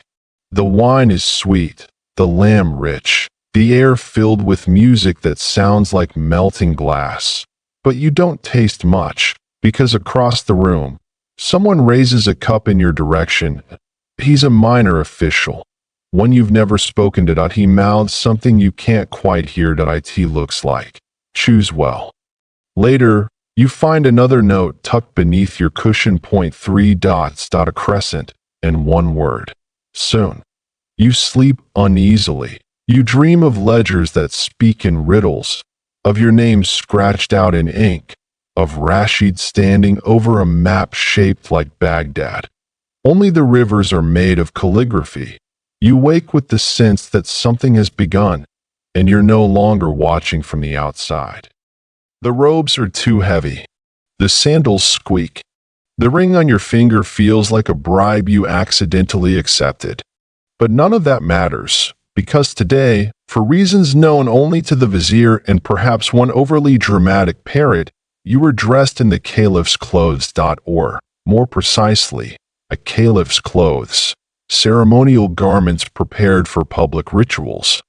Layered and embroidered with verses from the Quran, stitched so finely the gold thread disappears under the light. You are not told why. You are only told to stand still. To breathe shallowly. To follow instructions. This is a decoy, Rashid whispers. He adjusts her collar. You are not the Caliph. You do not speak. You do not gesture. You do not sneeze. You want to ask why the Caliph needs a decoy, but then you remember the rumors that the Caliph has vanished, that he wanders rooftops at night, that a faction within the court is testing waters, gauging reactions to the possibility of absence. You stand at the edge of the palace's river gate, where a select audience has gathered: envoys, guards, scribes, 2 known poets, one suspiciously quiet astrologer, and a camel who may or may not be someone's cousin. The platform is shaded. Cushions are arranged with obsessive precision. You are guided to your place by 2 silent attendants wearing silver belts, and then you wait. A herald announces your arrival. His radiant wisdom, keeper of the crescent, descendant of, you tune out. You can't possibly remember all the titles. Your job is simple. Appear, not convince, not rule, not lead, just appear. From behind a screen, Jamila watches. You catch her eye. She gives the slightest shake of her head. This is strange. This is political theater. You hold your pose. You scan the crowd. Some faces stare too intently. Others avoid eye contact entirely. Then a breeze picks up, and with it, Something changes. A murmur in the crowd. The parrot, Majnan, appears on someone's shoulder and squawks. That's not his beard. You freeze. A guard coughs loudly. Someone whispers, he's too tall. Another says, didn't the Caliph limp slightly? You do not limp. You do, however, sweat. Rashid appears at your side and calmly places a folded fan in your hand. Wave slowly, he whispers. Distract them. You do. The fan is silk, painted with stars and a lion. You wave gently. The murmurs fade. The parrot huffs. Decoy. Decoy. No one responds. The ceremony concludes without incident. You are led away, robes flapping. The moment you're out of view, you exhale so hard your knees tremble. Back in the dressing chamber, Rashid removes the outer layer of your robe. Well done, he says. Only one person threw a fig you. You hadn't noticed. He pours water. Offers a fig of your own. You decline. What was that? You ask. A test, he says. To see who would notice. To see what they'd do if they did. And what did they do? Nothing, he replies. Which tells us everything. He pauses. You played the part well. Too well, perhaps. You sit heavily on a bench. Am I in danger? Rashid considers. You're visible now. Visibility is dangerous. Later, Jamila joins you beneath the fig trees in the east courtyard. You looked ridiculous, she says, handing you a honeyed pastry. But noble. You take a bite. It crumbles perfectly. Will I be asked to do that again? She shrugs. Historians still argue whether a certain general once ruled the city for 3 days while impersonating the Caliph's cousin. And he disappeared. Became a spice merchant in Basra. You wonder if that's a warning or a career suggestion. That night, you find a new scroll tucked under your door. No name, no seal. Just a single sentence. If you won't return, someone must. You stare at it for a long time. You fold it carefully. You place it inside your notebook, beside the poem about your name, and you don't sleep at all. You've started having strange dreams. Not the usual ones. No fjords, no goats, no flying longboats shaped like soup bowls. These are warmer, heavier. You're seated on a golden cushion that never stops shifting. People bow. Someone pours you tea. Someone else sings. And always, there's a goat chewing on an official decree just out of reach. You wake tangled in your sheets, sweating, unsure whether you're being haunted by ambition or indigestion. The scroll that appeared under your door still sits unopened. You haven't told anyone. Not Jamila. Not Rashid. Not even the parrot, who's been unusually quiet this week. You suspect even he is giving you space. You carry the scroll around in your belt pouch. It feels heavier than it should. It feels like pressure. The court has gone strangely quiet. No new appointments. Fewer banquets. Fewer messengers. Even the kitchen seems slower, as if someone misplaced the salt and no one wants to say it aloud. Then, one morning, the goat appears. Not a metaphor, that a real goat, in the palace garden, that it's chewing something that looks suspiciously like parchment. You approach, gently. The goat pauses, gives you a look of mild theological judgment, and continues chewing. You pry the paper from its mouth. It's damp, torn, but legible. It's part of a speech. A royal speech, and it begins with, "People of Baghdad, your Caliph has chosen his successor." You stare at the goat. It stares back. You both blink. Then you run. You take the fragment to Jamila. She reads it twice, then whispers, "This is real." You nod, but there's no record of this speech. "No," you say, "only a goat." She doesn't laugh. Instead, she says, "We need to find the rest." The search begins. Quietly, you and Jamila trace parchment deliveries, search paper mills, interview scribes. One remembers a shipment of papyrus bound for secret use. Another swears he copied a decree but was ordered to burn it minutes later. Each trail ends in smoke, but a shape begins to form. The Caliph may have named someone, quietly, privately, perhaps in writing only, and that writing may have been sabotaged, erased, devoured. You don't say it aloud, but the question pulses under every step. Was it you? Could your name have been there? Chosen? Drafted? Rehearsed? You recall the robes, the decoy ceremony, the testing. You remember Rashid's quiet tone. Visibility is dangerous. You begin to wonder. One evening, while walking the perimeter wall, you find Rashid waiting under the fig tree. He doesn't speak at first. Then, he's fading. You know who he means, the Caliph? Rashid nods. He won't name another. Not now. Not with the factions stirring. You stare at him. Then why the robe? Why the fan? Why me? He shrugs. The vizier wants options. The court wants symbols. And the people, he trails off. Then, they want someone who doesn't flinch. You swallow hard. What if I do? He gives you a rare smile. Then you're still more honest than most.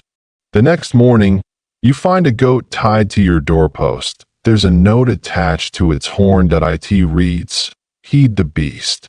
Sometimes it eats truth. Sometimes it delivers it. You untie the goat. You name it Problem. And you realize something. You've stopped dreaming of home and started dreaming of thrones. The assassin arrives just after breakfast. You're in the garden, feeding Problem, the goat, a very dry apricot, and wondering whether a goat can sense political betrayal, when a shadow detaches itself from the fig tree and clears its throat. Don't move, the figure says. This is an assassination. You blink. He's dressed in loose black cotton, face covered, blade sheathed but visible. He's small, slight, and clearly new to the business, because professional killers don't usually announce themselves. You raise one hand slowly. Can I finish feeding the goat? He hesitates. If it's important to you. You drop the apricot. Problem eats it anyway. Why me? You ask. The assassin sighs. It's not personal. Just a job. Who hired you? He shrugs. Envelope under a pillow. Said, stop the northern echo before it reverberates. You whistle. Poetic. I thought so. Then he steps forward and stops. Wait, he says. Are you? Einar. You nod slowly. He squints. The one from the bathhouse? You nod again. The one who wrote the sword poem? You open your mouth to say you didn't, but he's already pulled back his hood. I love that poem. Now you're both standing under the fig tree, a half-declared killer holding a blade he clearly doesn't want to use, and a confused Norseman with a goat named Problem chewing loudly in the background. You're not going to kill me, you say. I mean, I could, but you won't. He shrugs. Do you know how many people want you dead? You've become metaphorical, and metaphors make people nervous. You hand him a date. He accepts it. I studied poetry before this, he admits. Wasn't lucrative. This paid more. You sit together on the garden wall. He's younger than you expected. Nervous. Trying to make eye contact without being weird. I could kill someone else, he offers. Symbolic substitution. I'd rather you didn't kill anyone. Right. Ethics. He pauses. Could I have a lock of your beard instead? You blink. What? For proof, he explains. Just a few hairs. I'll say you resisted and I barely escaped. You consider. Then pull out your dagger. A careful snip. He collects the strands reverently and wraps them in silk. Thank you, he says. You ask his name. He hesitates, then says, call me Malik. You suspect it's not real, but it will do. He leaves by climbing the wall in one smooth motion, vanishing into a nearby tree with more grace than you expected. For someone with a weak opening line, he exits well. You bring the goat inside. That afternoon, you tell Rashid. He nods, unsurprised. We assumed it would start soon. He doesn't answer. Later, Jamila finds out. Of course she does. He didn't even try? She asks. You shake your head. She sighs. You're lucky. Most poems don't get fan mail with knives. You sleep lightly that night. You start checking corners, watching rooftops, listening for footsteps that don't fit, but nothing comes. Just a note under your pillow, and sign.it reads, consider this your first test. You passed with humility. That's dangerous. You stare at it until sunrise, and realize that, in Baghdad, even mercy can mark you for death. The vizier has a new idea. That sentence alone has historically led to bridge collapses, unexpected marriages, and at least one incident involving a diplomatic swan. But today, it leads to something quieter and somehow more unnerving. You are summoned, again, to the citrus pavilion, where the air always smells faintly of sugared oranges and last year's secrets. Rashid meets you there, dressed in travel robes. Not his usual court silk, but something made for motion.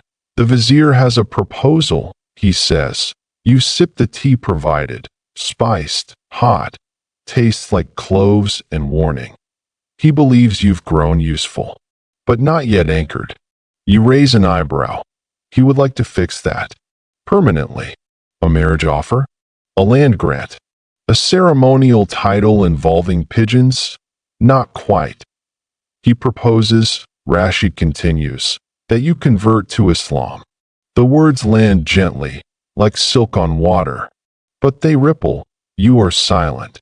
You've been respectful, Rashid adds. You know the prayers. You understand the rhythm of the court. But you are still outside. You nod. It's true. You kneel at prayer, but slightly offbeat. You wash before meals, but wrong-handed. You bow, but too far. Conversion would change that. Maybe. Or maybe it would just change how people talk about you. You think about it. Not for the first time. The call to prayer stirs something in you. Always has. The stories of the prophet, the warmth of the community, the humility of the rituals, all of it feels familiar. Like a rhythm you almost remember, but you also think of home. Of gods with antlers and storms for voices. Of old runes and longboats, and winters when even the sky went quiet. Jamila finds you that evening, sketching lines in the dust with a stick. You've heard? You nod. She sits beside you. Do you want to? You shrug. I don't know. She says nothing for a while. Then, you don't have to decide quickly. But the vizier moves quickly, especially when he smells opportunity. You're given 3 days. In that time, you're treated differently. The palace imams smile at you with cautious interest. A judge invites you to dinner, where the fish is so perfectly seasoned it feels like a moral argument. Even Majnun the parrot softens. Maybe Caliph. Maybe not. Convert first. Then plot. On the second night, Rashid invites you to a gathering. Private. High walls. Lanterns swinging in the garden breeze. Inside are scholars. Nobles. One blind poet. And a woman named Salmud. She's the daughter of a retired general. Speaks 4 languages. Recites hadith like they're lullabies. She also drinks hibiscus tea with alarming intensity and laughs like someone who doesn't trust herself. You talk. Not about politics. Not about religion. About taste. About what home feels like in different climates. She tells you something that stays with you. Faith, she says, is like scent. You know it's there when you breathe it. But you can't where someone else's. The next morning, you wake up and say the Shahida aloud. No ceremony. No audience. Just the dawn, the fig tree, and Problem the goat, who watches without comment.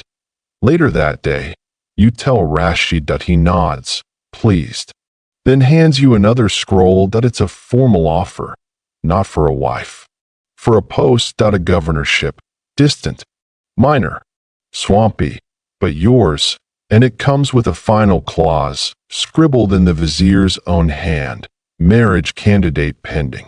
Suggestions welcomed, preferably someone who doesn't own parrots. You fold the scroll that you're now a Muslim.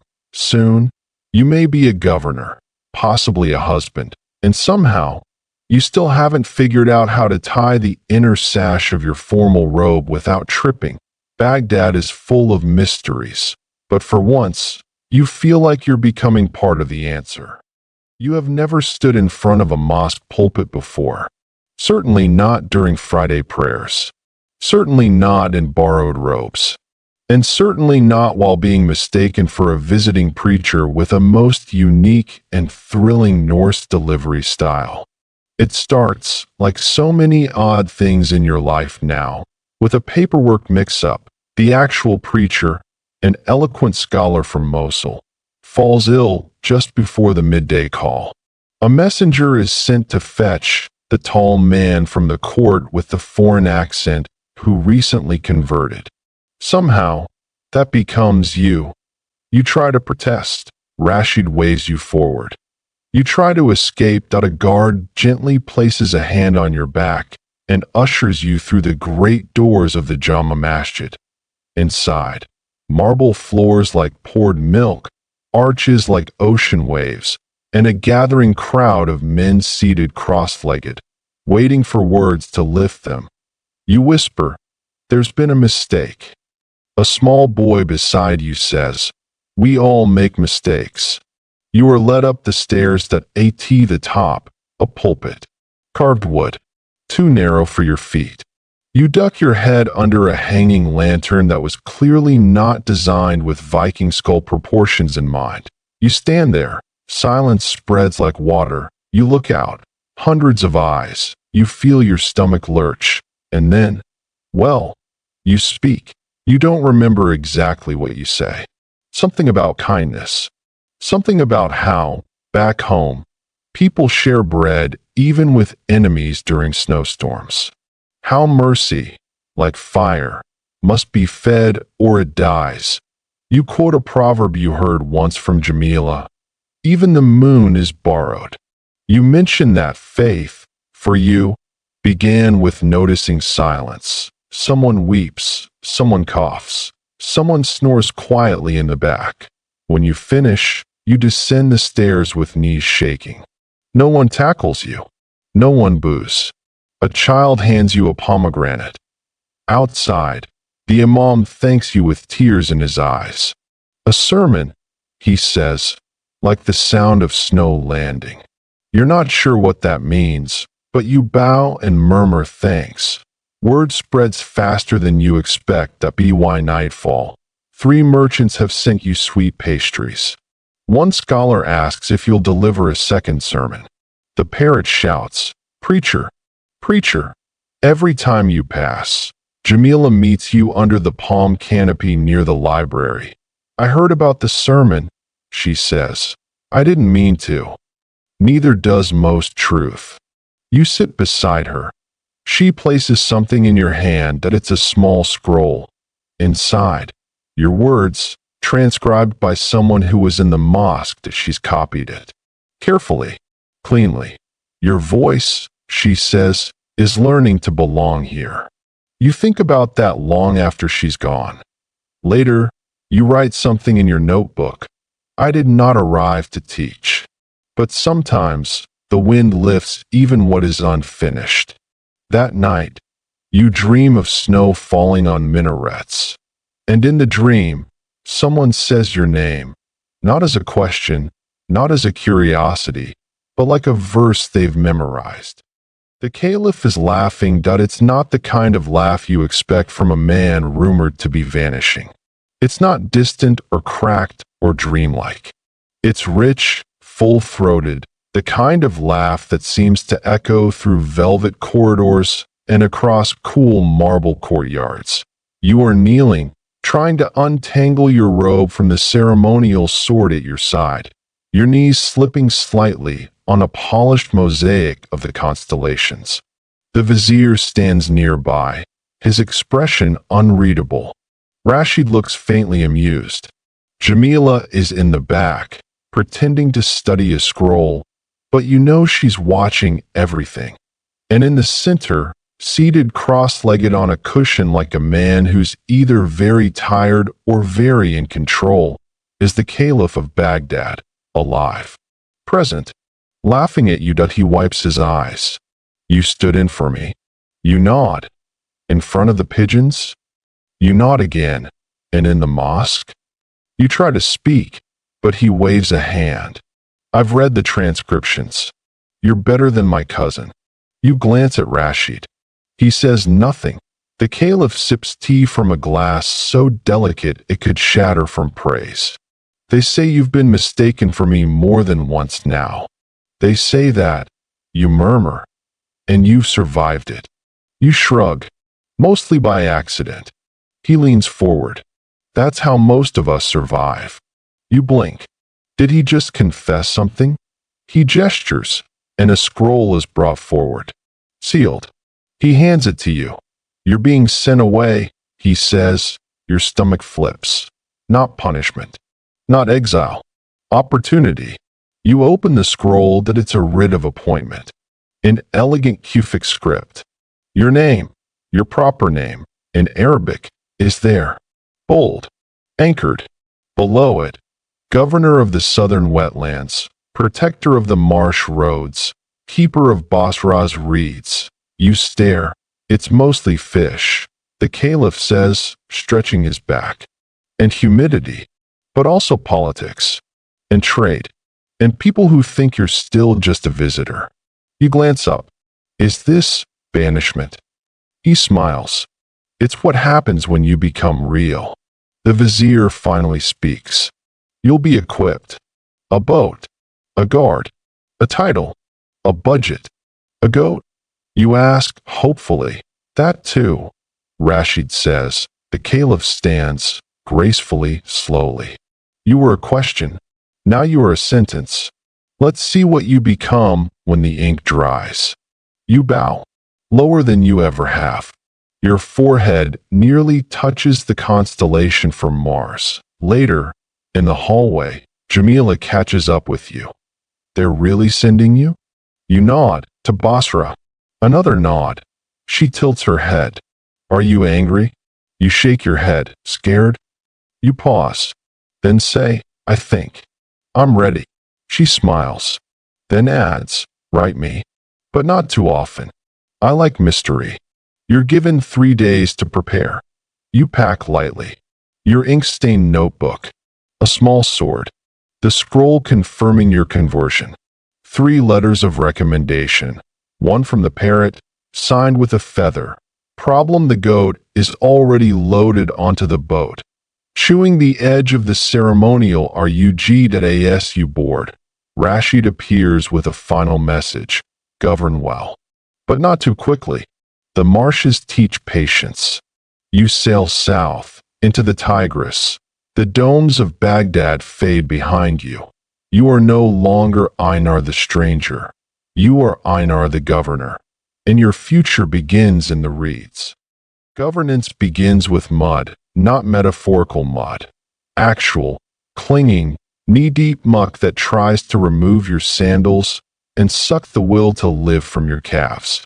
Your boat, a shallow-bottomed reed skiff with the unfortunate name Dignity of the Province, runs aground on the marsh's edge 3 times before noon.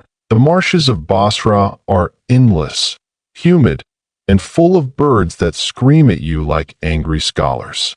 Reeds taller than a palace wall rustle with secrets. Fish leap from the water with the frequency of political rumors. And everything smells faintly of salt and something that might be goat breath.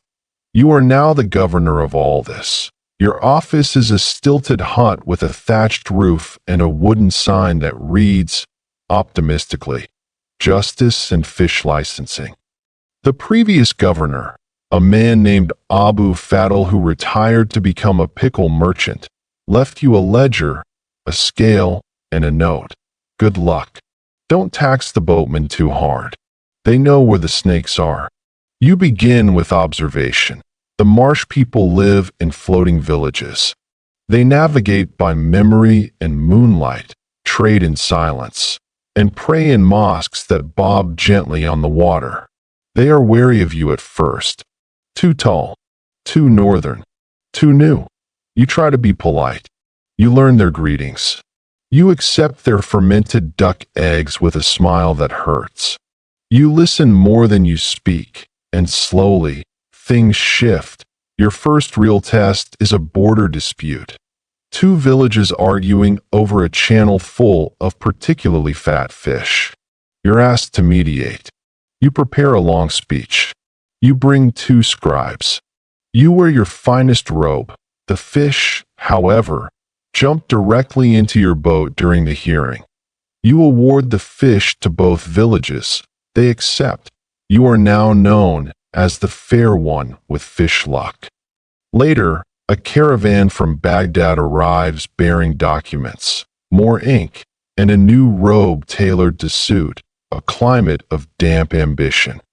Also aboard, a clerk named Hafsa, assigned to be your assistant. Hafsa is sharp, meticulous, and entirely unimpressed by you. Have you read the tax schedule? She asks on day one. I tried. You say. She hands you a revised version. Read this one instead. It doesn't include the part where we accidentally tax shadows.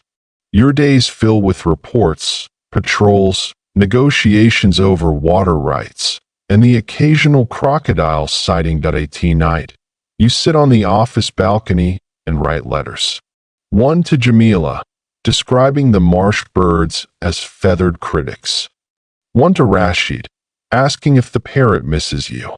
One to yourself, which begins, remember, you chose this. Problem: the goat has adjusted well. He now leads processions.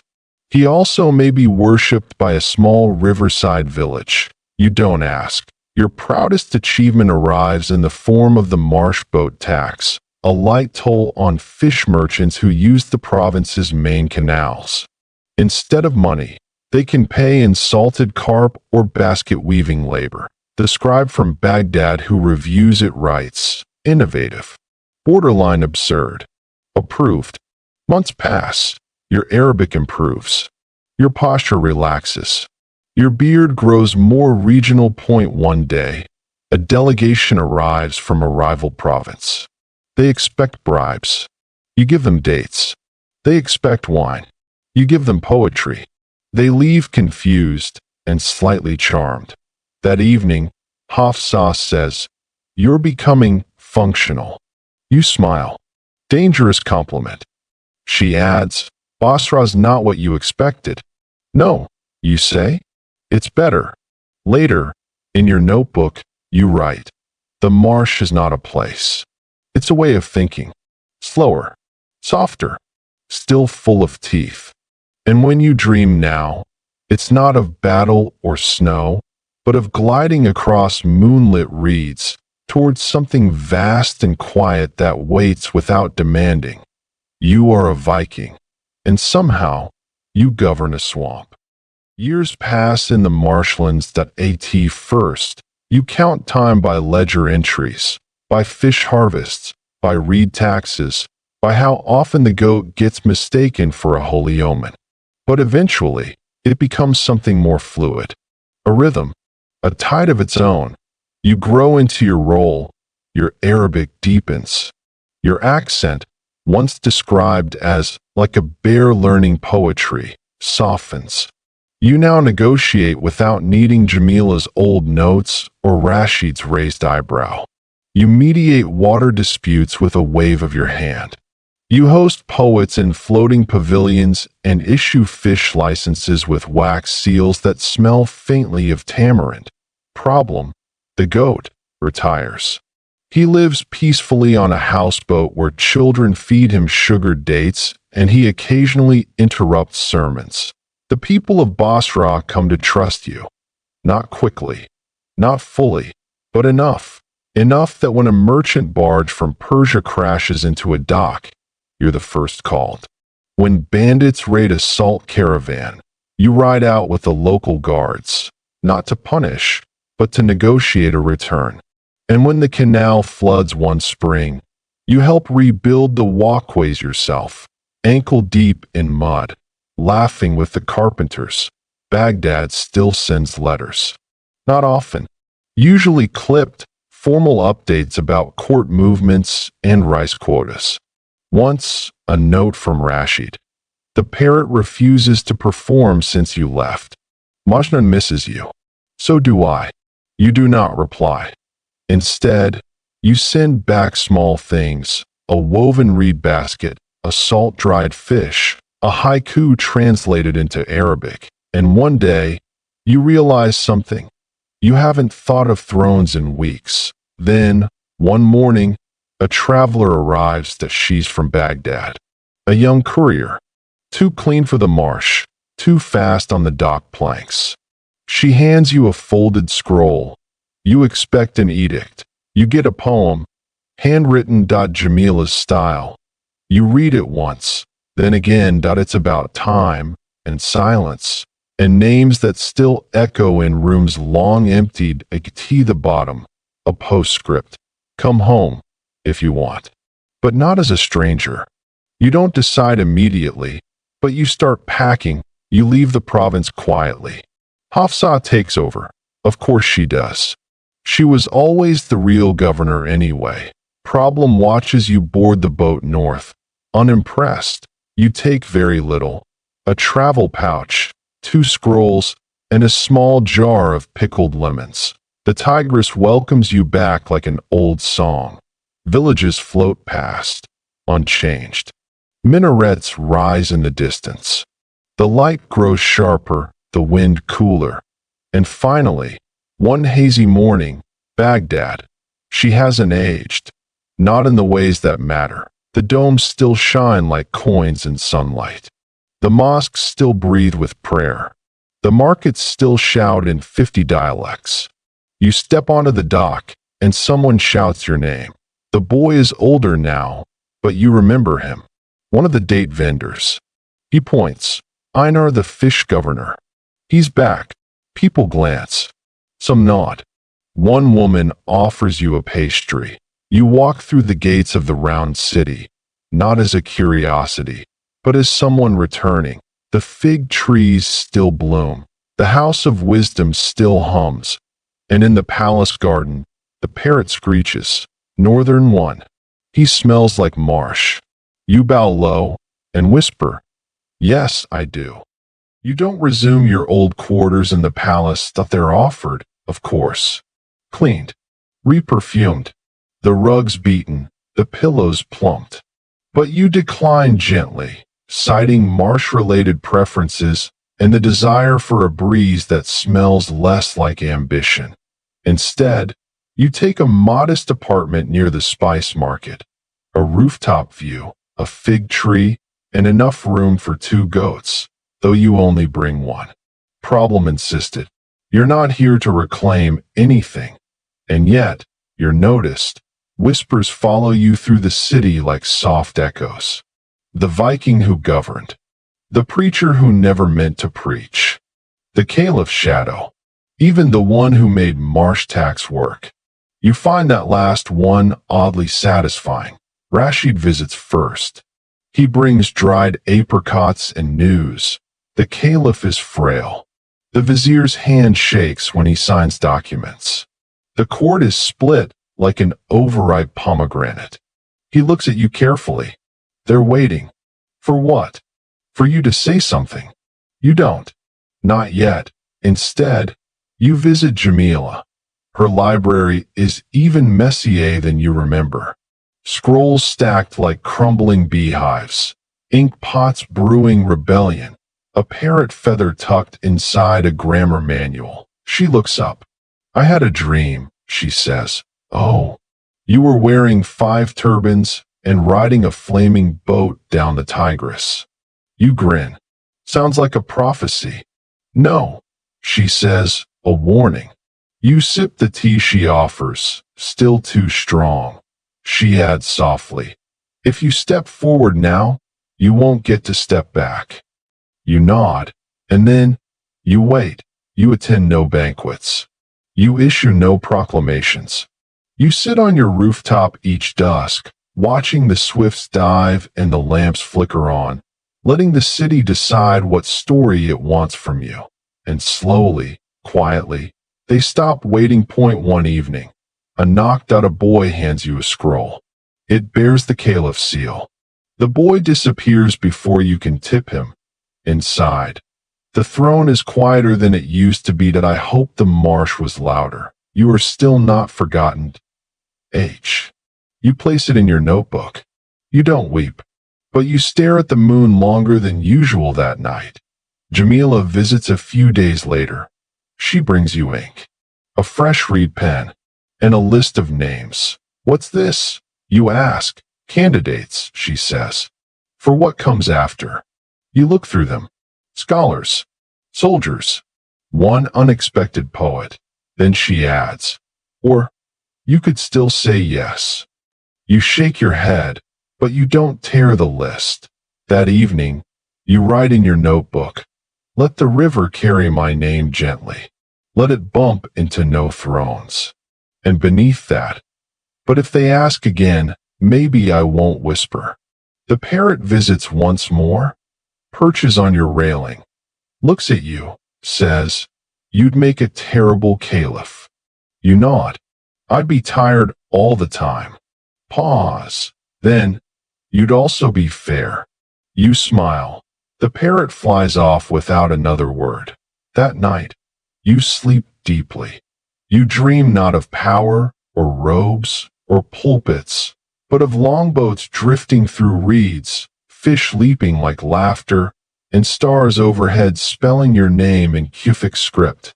Not a king, not a legend, just a man who came far and didn't vanish, and now the journey slows. The river of this story reaches its delta, where memory silts gently into silence. Let your body sink a little deeper into your blankets now. Let the muscles soften from your shoulders down to your fingertips and down again to your calves, your toes. You've traveled a long way tonight, from the wind-lashed shores of the north, through tangled markets and perfumed palaces, to the still waters of the marshes and back again, and all without leaving your room that you've walked in borrowed sandals, listened to gossiping parrots, debated fish taxes, and stood in robes that weren't quite your size. You've been mistaken, honored, threatened, and, most importantly, seen. And now, there's no need to do anything to no court to impress. No letter to answer. Just breath and rest. The sounds of Baghdad fade now. Call to prayer echoing distantly. Reed flutes soft as memory. Footsteps on mosaic floors growing fewer, gentler, slower. Even Problem the goat is quiet. Let your thoughts drift like lanterns on the Tigris, floating further, smaller, dimmer, until all that's left is the hush of reeds and the soft certainty that you are safe. You are still. You are enough. Sleep well, traveler. Sweet dreams.